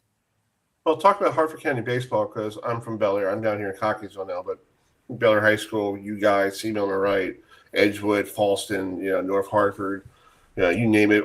Edgewood sometimes are pretty good as well. Let's talk about the sports in general in high school in Hartford County, because they're really good. There's good teams, and people don't realize there's good teams in Hartford County. Yeah, you add Hartford Tech and Harry Grace into there, the 10 schools in Hartford County. I said a lot this year, iron sharpens iron, and we really help prepare each other for when we get out of our county to compete in the States. I've always thought that what we call our up-back conference, Cecil and Hartford County is the best kept secret of baseball around the state. Time and time again, we are putting teams into that state final. We're always a tough out. And so, I'm proud not only of our school, but to be a member of our conference and to represent our school in the state tournament. Yeah. I saw the Facebook page that you guys get a lot of people there at Ripken. I know it was like 10-20 in the morning on a Monday, and it's Memorial Day, and it's foggy, and everybody's wondering what the heck's going on with the weather. But did you guys have a decent crowd there? I would say decent would be an understatement. There's not many people have that 10-20 time on Memorial Day weekend blocked off. Right. And so before they got their activities going, this became the event to do, whether we were 7:30 Friday night or 10-20 Monday, unless you were away for the whole entire weekend, which the weather didn't really cooperate. We seem to be one of the biggest tickets in town. And I even had some friends who were away who came back, the night before to be a part of that, of our game. And it's right down the street. It's like, Aberdeen's not right down the street for me. It feels like it's right down the street when I'm in Hartford County, but it's like only like 20 minutes away. And Ripken Stadium has been around for a very long time. It's great that the state championship games there, because it used to be down at Joe Cannon Stadium when my brother won it in 1996, and that's like a metal box of bolts and all that stuff, and it's a nice little stadium, but that's where Coppin State plays now. But being in Hartford County, you don't have to go far. Oh, no, not at all. And I'm a part of the state board and the committee that works through our locations for our semifinals and finals. And over the years, Jason Woodward's done a great job of getting some of the best venues around to highlight those type of games, whether it's down in Waldorf or at Bowie Bay Sox or some of the new stadiums that are popping up. We're going to be at the best sites possible to host these games moving forward. But this year was really a goal for us, knowing it was in our backyard. We wanted to really go represent ourselves at Ripken.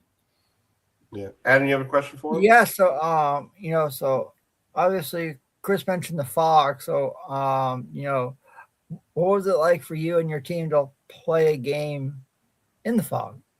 Yeah, it was interesting. So when we got there, we weren't sure what that day was going to look like. I was nervous that they were going to try and rush everything. And they really were adamant about, we're here to play the game. We're going to play it in the right conditions. And even at the start of the game, they took both center fielders and went out to center field. And a coach hit pop-ups to both guys to make sure that they felt comfortable tracking the ball, one guy from each team. And really, by the time we got to game time, it started to warm up a little bit, and that fog had lifted. But really just pregame was a time that they were worried about one more cell coming through, and then felt they can get the whole day in after that. Yeah. It looked like it was like very foggy because I was working at my job, and I'm like, yeah. And when the rain came yesterday, it made it so humid. It felt like I was down in Florida. Like when you get that rainstorm down in Florida in the summertime, it's like really sticky. And I'm like, yeah. I'm like, but it cleared out now, but it's nice. But you guys, you had to play Friday night. You were going to play Friday night. What did you do for your players to keep them focused? Because 7:30 was not going to happen on Friday night with all the rain, and they told you, okay, you're going to be 10 o'clock Monday morning. You must have been like, all right, kids, early to bed Sunday night, maybe. Yeah, you just have to. It adds a whole new layer of how do you keep them ready. Going from Tuesday, these guys are used to playing 3 games a week, to all of a sudden now you almost have a full 7 days. 2 things will change the game a little bit. One would be our pitching rules allowed for more players to be eligible for both teams. Okay. And so that changed the game for all 4 state championships a little bit, in terms of people who are ineligible to throw Friday based on the rules for pitching were now eligible Monday. Oh, wow. And so your preparation, where we were preparing for a lefty the entire time, we still saw the lefty, but we knew there was a talented right-hander behind them. Mm-hmm. And so we had to make sure we were prepared for both in a way, different velos, different arm slots. So it flipped really fast. We found out around 1 o'clock that the game was going to be postponed Friday. We still ended up doing a celebration at school, kind of a parade that they called. I mean, the baseball team walked through the hallways, which was really neat. We had an impromptu practice Friday just to stay fresh. Saturday morning, we all got together again. And then we just had to wait another almost 36, 48 hours after that. And it was a long weekend for sure. But our guys were raring to go and excited to play Memorial Day. I think there's something cool about playing your last game of Memorial Day weekend as well. So That's cool. I think it's really cool. Well, Coach, I know Adam, you have one more. Yeah. question? So, who are now with you guys? In summer, what do you guys got to do to stay fresh? To prepare for next season. Yeah, every year we create our own identity, and next year's identity will be a little different. It's not going to be the same group. We had 4 wonderful seniors on our program, so we do return a lot, which is great. But to just think you're going to just go right back there knowing how much we returned, it's a really difficult road. Right. The one thing that's been really special, and why I keep using the word special for this group, is the culture that they created and that they're continuing to pass down is one of accountability. And one of just really enjoying being around each other and getting the most out of each other. And so if that can continue, the sky's the limit for us. So I do think the way things ended, we were, I don't know if you know every detail, we were 1 pitch away from closing it out, and just weren't able to finish the game the way we wanted to. And I think that'll keep guys more than hungry enough to have a great solid season next year. Yeah, that's great. Awesome. Well, Coach, congratulations on, I know you didn't end the right way, but you represented this Hartford County and the baseball around there, and I hope you guys keep this up. And we'll try to talk to you hopefully in the beginning of the season, and we'll see how you guys get ready for hopefully defend that up-back title and hopefully make another run. Sounds great, guys. Appreciate your time. All right, Coach. Thank you so much. All right, take care. Bye. All right, that's Matt Roswell, the Roseland, who is the head coach at Patterson Middle School, a brand new school. Oh, not brand new, but still, one of the new bloods on the street, in Hartford County, doing a great job with the stuff. Before we bring our next guest and waiting for him, we got to talk about something that really grind my gears. Oh, yeah. Yes. If you heard this, let's put it up real quick. We'll talk in between the clip. And here's Gary Carter, who I idolized when I was a kid growing up. His number 8 is not retired. There was a situation in the Mets organization over the last week. They promoted a outfielder, Nick Montepedo, who was a J.M. Madison player, because our friend Kurt Dudley knows him. Yes, it does. Before the head of the game against the Washington Nationals. Well, somehow in their bucket of jerseys, number 8 was in that thing, and they looked at the kid who came up from Syracuse, and we know that's Gary. Number 8. Yes. And it was played. I have the picture of the uniform. Hopefully, we'll bring him in a minute here. I have it here. We'll talk about this a little bit more down the road, but here it is. Let me bring it up here. We'll talk hockey in a minute here. Let's see. Let me show you the picture here. Hopefully, no longer. Here it is. Here's the picture. You see of the new player from the Mets wearing Carter's number. So I have a polling question I want to put out there. Were you unhappy that the Mets gave out Carter's number last week? So if you want to vote right now, you can vote right there, yes or no, here on our server. Were you unhappy that the Mets gave out Gary Carter's number? I was aware of it, and I was a little peeved because I know Carter really well. He's my idol. I've met him so many times, and I was like, "Who are you doing, dude?" And that is a sacred number. So the Mets, if you are out there, people in the Mets front office, we're going to start a campaign here. Okay, we need to get yes. We need to get this jersey retired. Every show we'll do now until this jersey gets retired, we will be talking about this because Gary Carter, without Gary Carter, Mets front office, you would not win an '86 World Series title. Okay. Yep. And that's what my little beef. So, my brother called me up the other day, Will, and he said, "Did you see that garbage?" I'm like, "Yep, that's the garbage." So Gary Carter is the man. So, if you're, no offense to Darryl Strawberry and Dwight Gooden, they were legends in the Mets in '86. Keith Hernandez, God bless him, he was the captain, but Gary Carter was the man, he brought out the curtain calls, and yes, he was more pushable as a player on TV because they went to him. But we're going to start doing this every show now until the Mets organization gets that number out of rotation and up on the walls at Citi Field. Yes, sir. Go ahead. That's what you're thinking. No, I said I'm voting one.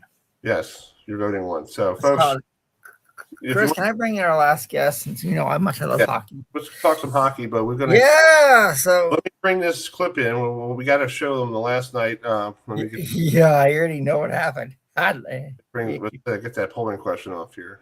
Here's what happened last night in Montreal. 2-2 in overtime. Here's Hudson.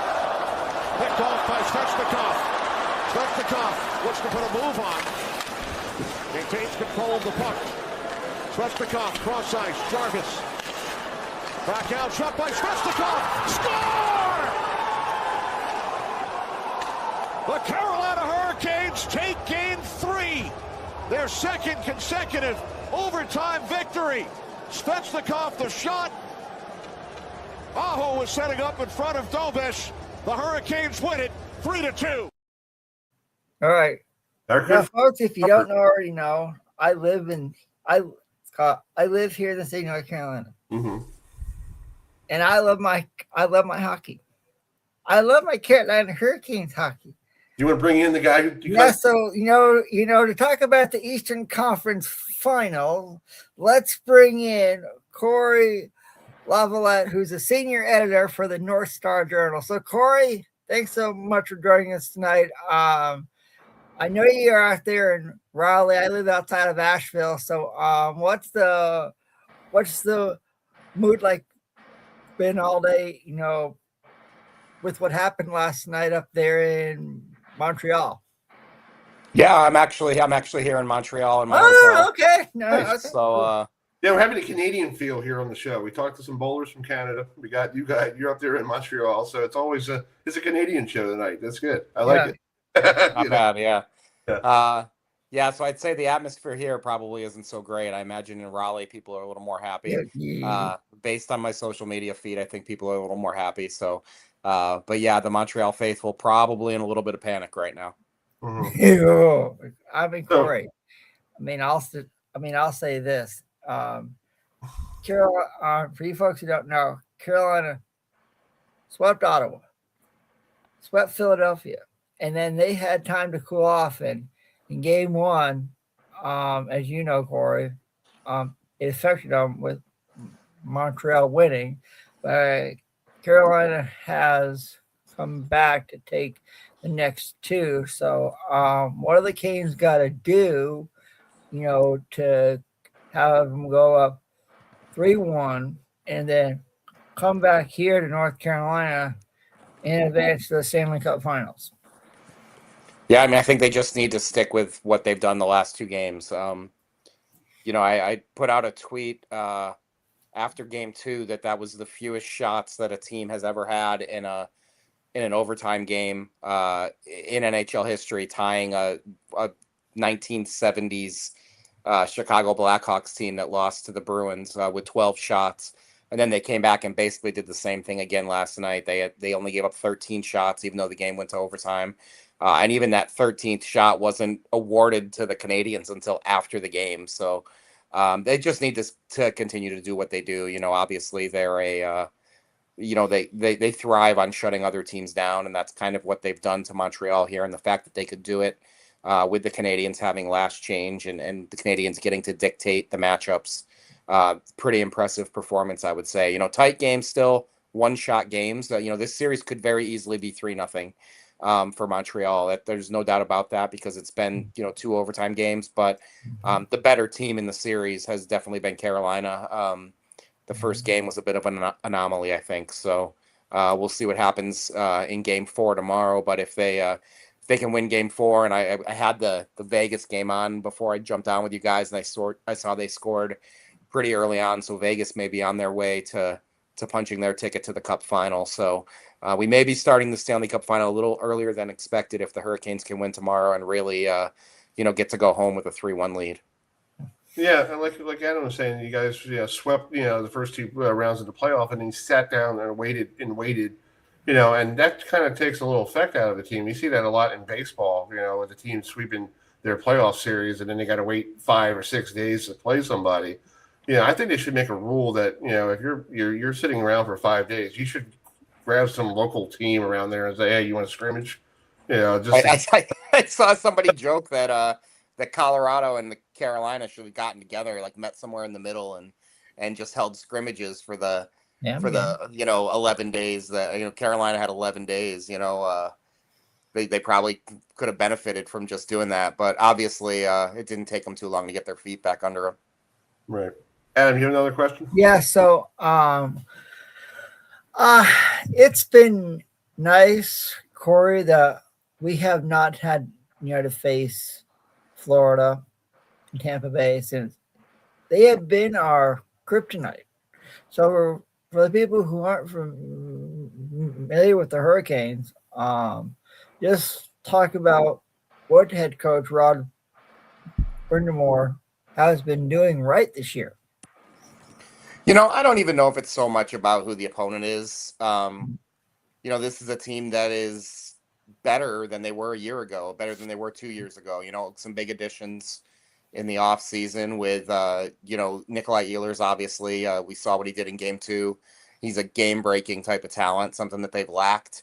And the addition of Keandre Miller has proven to be a big upgrade over Brent Burns, who, credit to him, he's still doing it in his 40s. But, to get a guy as athletic as Keandre Miller, I think, this is a better team than the team that played a year ago or 2 years ago. And Florida was a juggernaut the last 2 years, and it's kind of hard to, deny the fact that they were the best team in hockey. They proved it against Carolina. They proved it against Edmonton.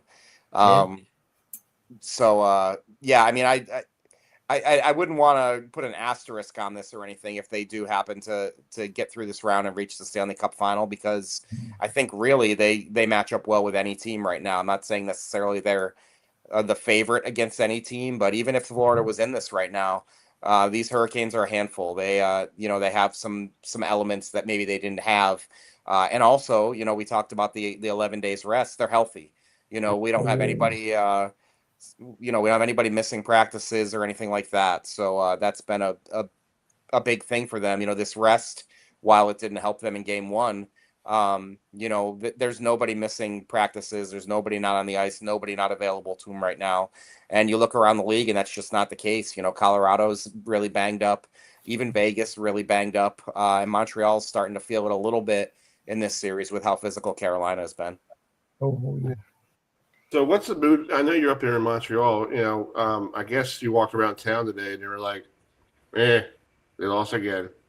Yeah, because they take their hockey serious up there in Montreal. You know, it's like down here in the States. You know, with the Yankees and Mets, and like you guys in Carolina with the Panthers and all that stuff, and and the Hurricanes as well. So, what was the mood up there in Montreal, walking around, getting lunch? Were anybody talking about Game 3? Because that was a great game, except for Carolina scored and they won the game, but they Montreal has to work on getting some more shots on goal, because it looks like the last two of them they've been having a hard time getting something going. Yeah, I don't know that there's a whole lot of a different vibe. A lot of guys and women wearing Canadians jerseys walking around. This is only a 2-1 series, so there's still a lot of time left, and certainly plenty that Montreal can do. If Montreal can get a win tomorrow, it becomes a 3-game series, and anything can happen. So I don't think that anybody's necessarily down on it. I think the demoralizing part could be that, like I said, you get shut down in Raleigh. That's one thing with, the Hurricanes having the last change and getting to dictate the matchups. But the fact they were able to do it with Montreal, being able to get Nick Suzuki and his line away from Jordan Staal, I think, is a pretty impressive performance by the Hurricanes. And Montreal's going to need to ride momentum somehow. They can't continue to keep giving up the first goal. They can't continue to keep chasing the game. They haven't been ahead in the last 2 games. Obviously, they had that brief moment where they thought they were ahead, and then the offside, play gets reviewed, and Cole Caulfield was offside. But beyond that, I think if Montreal's going to have a chance, they're going to need to have an opportunity to, have a lead and play their game. And right now, they're chasing the Hurricanes a lot, and that's a tough way to play against any team. Well, I'll ask you this, Cory. If Vegas does sweep Colorado and Carolina is the team they face, do you see the Stanley Cup Finals going 7 games? Yeah, I mean, hockey is such a weird sport that it's really impossible to know, right? I mean, of all the sports, bounces, can alter things the most in hockey. It's not like basketball where everybody's, gonna put the ball through the net, 55 times a game. There's only a handful of goals in every game. So if you happen to get the bounce, if you happen to get, your power play going, anything, it's really hard to tell. I think they're 2 evenly matched teams. I'll agree with you there. Obviously, they're getting good goaltending in Vegas. They have a lot of top end talent. Jack Eichel, Mitch Marner are great players. Pavel Dorofeev, really underrated guy around the league, I think. Mark Stone's one of the best 2-way players in hockey. A lot to like there. Their defense is a little bit thinner than Carolina's, which is something I think will be interesting. But it's an interesting dynamic. But there's still work to be done for both teams, I would say. Certainly for Carolina, they're only halfway there. But you can tell they're feeling pretty good about themselves. They had to deal with all those questions about why can't you win games in the Eastern Conference Final, and if you look, their last 5 Eastern Conference Final games, they've won 3 of them. So I think we can put that to rest, that they can't win at this stage of the NHL playoffs, but they still need to prove they can win 2 more before Montreal can win 3. That's true. Well, Cory, I hope you enjoy Montreal, and thank you so much for coming on tonight. We always love when people are on location, so I appreciate you taking some time, and we'll keep in touch. And if Carolina makes it to the Stanley Cup, we'll try to get you on next Tuesday if the schedules work out the right way. Sure thing. I'll put we'll see. I'll put some money on red for one of you and black for the other, and we'll see how you guys do. That works. All right, man. Take my red. Have a good time. See ya. Thanks, guys. Enjoy, Cory. All right, Cory. Live from Montreal. It's funny. We have people the last couple weeks from Seattle, Montreal. Yeah. Grant Fach was in Columbus, Ohio. Yeah. Yes. Kansas City. So we're all over the place. Yeah, we're like. Yeah. Yeah. I know this might hurt you. Perez on it. Yeah, but last night in Cleveland, the Knicks did something they haven't done. No, actually, I have a. Let's play the clip, and then I actually have a story. Okay. All right. Here's the clip. in a season that was filled with a lot of pressure. It was finals or bust. And they're headed to the NBA Finals. It's over. Believe it, Knicks fans, for the first time in 27 years, the New York Knicks are going to the NBA Finals. All right, so NBA Finals goes to New York. Plus, they have the World Cup in the next couple of weeks, so it's going to be a chaos in New York City. So, if you're in New York City, you may want to stay home and walk around the streets. Oh boy. Later. But Yeah, speaking of the Knicks, one of my really, really, really good friends who I went to school with in New Hampshire, he now lives in New York. Okay. So obviously, you know what NBA team he pulls for. Yeah, the Knicks. So it's like I have to say,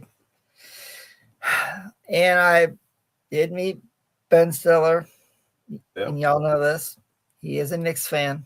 You see him at games, so it's like, I have to say, congratulations, Knicks fans. Y'all have earned it fair and square. Walt Clyde Frazier, you know, he does an incredible job on MSG Networks with Mike Breen. So, yeah, congratulations, Knicks fans. And Chris, you know, if the Knicks were to win the NBA Finals, you know there would be parties up and down Times Square. Well, and also towards the island too. Chris, you could be happy too. Yeah. Me growing up as a kid in Long Island before I moved here in 1987, I knew about the Knicks. You know, I knew about the Knicks. I knew about the Knicks because of the rivalry with the Celtics. Yeah, and plus Willis Reed coming off the bench, you know, in 1970 when he pulled his hammy and did the and everybody says now for people who come off the bench, oh, you're doing a Willis Reed now. Yeah. Yeah. So congratulations to the Knicks. They're going to be waiting the winner of San Antonio and OKC, and I feel like it should be San Antonio because they'll have a rematch. I've got San Antonio winning in I think the last time the Knicks were in the NBA Finals was '99 when they had to play San Antonio. I believe you are correct, sir. Yeah, because in '95 they went to the finals and they lost to the Rockets. Yes, sir. Yeah, so they've been there, you know, in my lifetime to the NBA Finals, but they haven't won one since 1970. Oh, they may have a shot for us. Yes. We got some stuff before we wrap it up here. On this day in Major League Baseball history, this happened in Cleveland, and you're going to laugh. So here it is. High fly ball, right field deep. Canseco back to the track, looking out. It is off his head, it looked like. And over the top, a home run. That looked like it hit Canseco to the top of the head. We'll have to check the replay. Oh, it did. It went over the fence. David Hull's laughing out there, so it must hit something funny. It either hit his head or his shoulder. Let's take a look at it. Martinez's 4th home run of the year. And Canseco goes back to the wall. He looks like he's checking the wall. He's checking the ball. Checking the wall and the ball. Reaches up. Hits him right in the head. He goes over the top. It hit Canseco in the head and bounced over the wall for a homer. Look at this. Boink. And it's out of here. No wonder David Hulse was laughing when he went over there. Jose, you've hit a lot of home runs. You've done a lot of great things, but that shot will live forever. You will be remembered for that forever. Oh, yeah. Happened on this date in 1993. All I gotta say is crazy. Huh? I remember that, and I didn't really. And they used to have This Week in Baseball, and I used to be part of This Week in Baseball. You know, like that's right. Yeah, with Mel Allen. That's right. Did you know there was a no-hitter last night? First time in a couple of years. Yeah, somebody from you know how many no-hitters the Astros have in their franchise? Enough. 18. I said enough. Yeah, I know Nolan has probably 6 of them. Yeah. So here's the final out from last night's Rangers Astros game, and former Met Brandon Nemo was at the plate.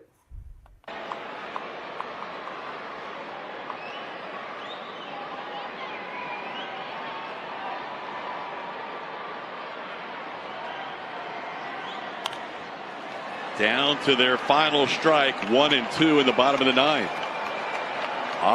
Santa looking for 2 perfect innings. And Astros fans both here at Globe Life Field and around the country looking for history.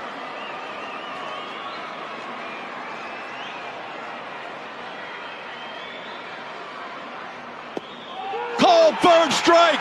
The Astros 17th no-hitter. It's a challenge by Brandon Nimmo. For now, it's the 7th no-hitter in the last 8 years, and it is confirmed. The Astros with a no-hitter. Santa, in his Major League debut, gets the last 6 outs with 2 perfect innings, and this celebration begins. You've got to love it. A Major League debut finishes off the first hitter of 2026.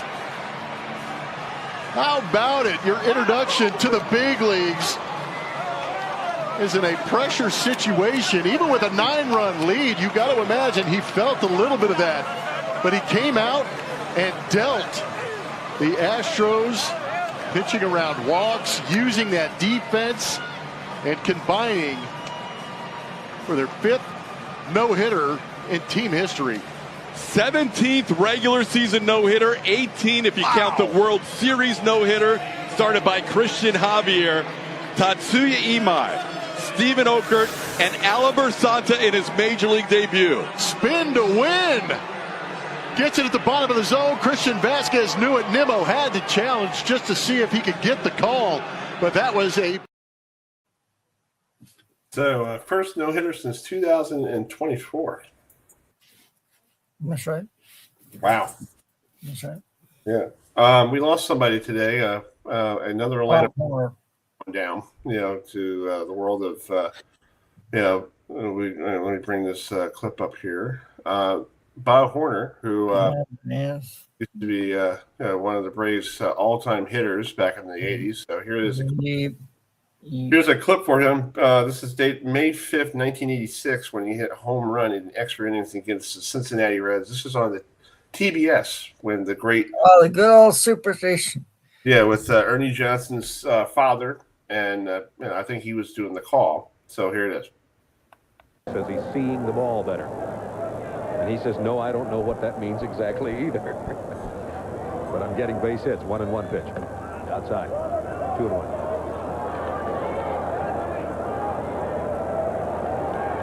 So Ted Power, the last thing he wanted to do was to get Dale Murphy with good speed at second base. Nobody out here. Top of the 11th inning. Now he's facing Bob Horner.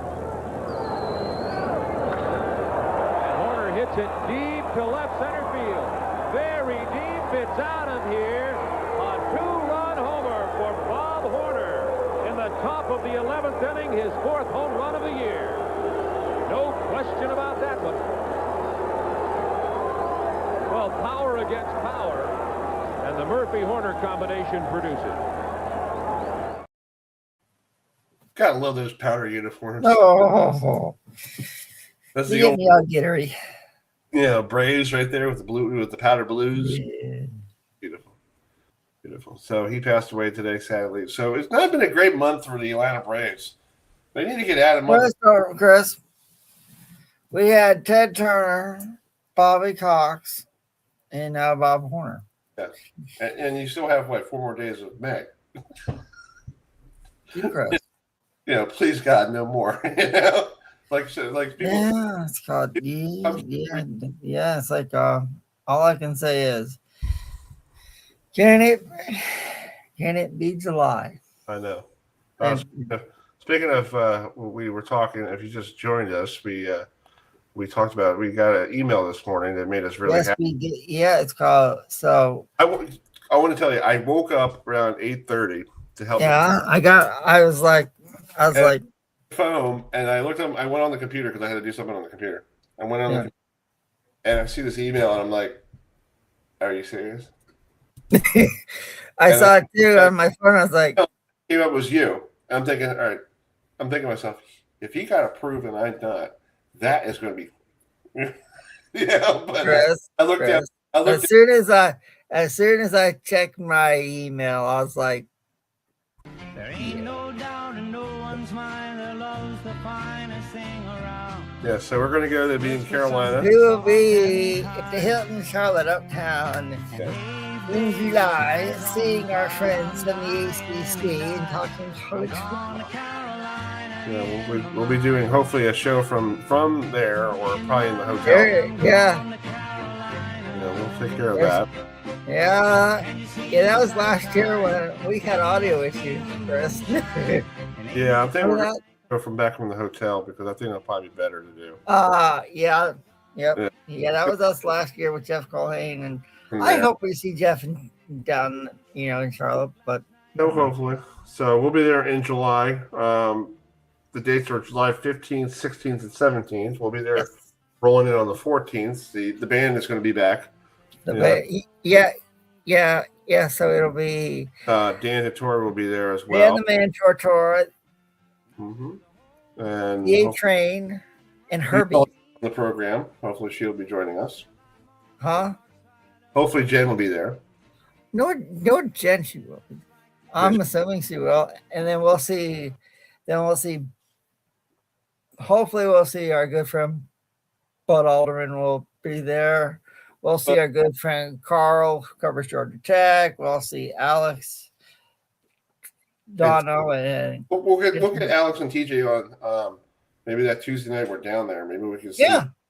And we can remind them. It's like, hey guys, we need to meet tomorrow for breakfast. I love when we do the breakfast thing in the morning. I call her like breakfast. Hey Chris, it's like we get there at like 8:30 in the morning, and it's like we go there, and it's like this time around we're gonna have a car, so we get there a little bit early. I can't. Yeah, and it's like, folks, if you don't know, the good people at the ACC know how to do food right. Okay, we appreciate their generosity. Yeah, and we always have fun at the after parties. Eric wrote. Eric McLean was doing something on his Twitter page. He made some steaks the other night, and I wrote to him on Twitter. I go, "Hey, big guy, can you make some and bring it to Charlotte?" He loved it. He gave me like a thumbs up. Speaking of bowling, real quick, if you watch the Bowl TV on Sunday night, Chris Barnes bowled against Tom Hess, and Tom beat Chris, in the title match. Chris was having here's some clips. This is from, I grabbed it off. Thanks for Thomas Kahlberg, who put this on on his YouTube channel. Yes, he does. Yes, he is an incredible person. So I have a lot of respect for what he does. Yeah, he does a good job. We'll try to get him on one day. I mean, we'll get him on one day. Yeah. Thanks, Thomas Carlberg. I just want to put it on there so it won't get us any strikes on YouTube. Yeah, maybe put that in there. Say, thanks, Thomas Carlberg, for putting this on his channel. If you want to go to his channel, just type in that name, and you can see he does a very good job analyzing the tournament. He did the shark tournament with Alex and all that stuff. So hopefully you guys could. Yeah, nice. I think we covered everything tonight, bud. I think we got everything covered. I really wanted AJ on, but oh well. He texted me. He forgot we were in Baltimore, so we're going to work on trying to get him on for next Tuesday. Fine. Yeah, get him on. Yeah. We appreciate everybody joining us tonight. We got everybody on except for AJ, but we'll get AJ on next week. We'll be on June 2nd, next Tuesday. A couple more shows before we take our little hiatus for 3 weeks before the ACC kickoff. And then we're going to talk to Mike Novell. Oh, Mike. Hey, Chris, we better have a better year than the last 2 years because And I hope our friend Jimbo will be there. Jimbo, if you're watching. Jimbo. I've always wanted to meet Jimbo. It's like I really would like to meet you. He was a Charlotte. quick story for you. When Bobby Bowden passed away, I got a chance to get on the SEC teleconference call. Yeah. I asked him a question. I said, hey, Jimbo, it's Chris. He's like, hey, bud. He goes, I haven't heard from you in a while. I'm like, dude, you're in the wrong league. Anyway, so he was laughing, and I said, can I ask you a question about Bobby Bowden? What did he mean to you? Because you came to Florida State, and you ran that offense, and Bobby Bowden had a strict offense that he wanted to run. What did he mean to you? And he had nothing but praises for Bobby. Bobby Bowden was the man.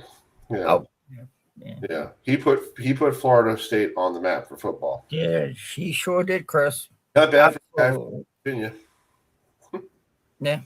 Yeah. There's a picture of him against we lost Lou Holtz this year. Yeah. Lou Holtz was the coach at William and Mary. They played in a bowl game, West Virginia against William and Mary. Bobby put up like 60 points on Lou Holtz. Lou Holtz was ticked. Came up to him, and Bobby, you know what Bobby said? You better get some better players. That's all I'm talking about. Yeah. Good old Bobby. That's true. That's true. We're going to start that campaign, folks. So if you want to, we need your help because we want to. We were very unhappy with what the Mets organization did to Gary Carter. So if you want to vote, if you're watching this podcast, anytime you want to watch it, make sure you vote now. I'll put it on our Twitter page. Were you unhappy with the Mets giving out Gary Carter's number last week? Vote now, yes or no. I don't know if I can vote here right now. I don't know if we can. Hey, Chris. Maybe do it on the website when you get off the air. Chris. Yes, sir. Speaking, would you like me? Yeah, vote for it. Let's see if it works. Well, I can't. It's not on there. Not on there? No. Oh. Well, if you watch the program, I don't know how they do this. Well, I don't know, but it's like vote one.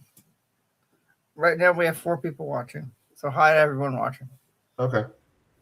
That's cool. Anyway, so we're gonna keep doing this until the Mets organization finally retires his number, and maybe I could reach out to Gary Carter's ex-wife. Hey, I'm game. Sandy Carter. Maybe I could send her a message and see if she's available. Maybe we could get her to help us get her late husband's jersey retired. I know she's remarried. She has a new husband, but she still loves Gary no matter what. We had her here on the show, and you did. I enjoyed it. Yeah, and she sent me a very lovely email saying, "Chris, I really do appreciate you calling me. It was really nice of you understanding that you weren't out there getting like a scoop or anything. You wanted to talk about Gary's life, and it was really cool. And that was really nice. You gave me an email. We'll be on next Tuesday at 7:30. Before we leave you this evening, Tuesday night at 7:30. We'll talk. We'll have Steve Lyons on at 8:05. We'll talk more bowling, more baseball, more whatever we want to talk about. We'll get some more bowlers on this week coming up. Maybe we'll reach out to Kevin Williams and talk to him. Because I love his style on that House network. Before we go, this song we're going to be playing. This was the number 3 song on this date in 1973. Elton John's "Daniel." So this is from 1979. So we're going to log off. We'll see you all next Tuesday night at 7:30. And if you're a Hurricane fan, go Canes. Hurricanes, not the hockey team, not the baseball. It's called the hockey hurt. One more thing, Chris. Tomorrow we will know regarding the first 3 weeks of the upcoming college football schedule with TV networks, times, and whatnot. So we'll learn when Towson plays South Carolina on what network. Oh, cool! That'll be awesome. We'll find out and we'll get our stuff ready. And hopefully you and I can go down to Williams-Brice Stadium and go be in that nice press box and see, Coach Emmerich play South Carolina. Exactly. All right, folks. We'll see you next Tuesday. Here's Bye, everybody.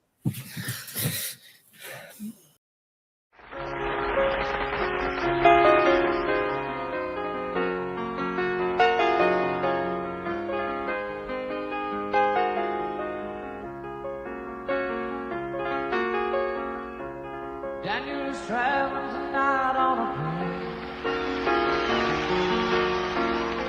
I can see the red tail lights in the speed. Oh, I can see Daniel waving goodbye.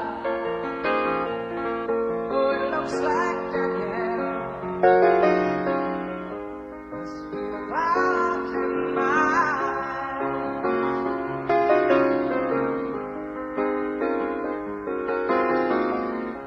This is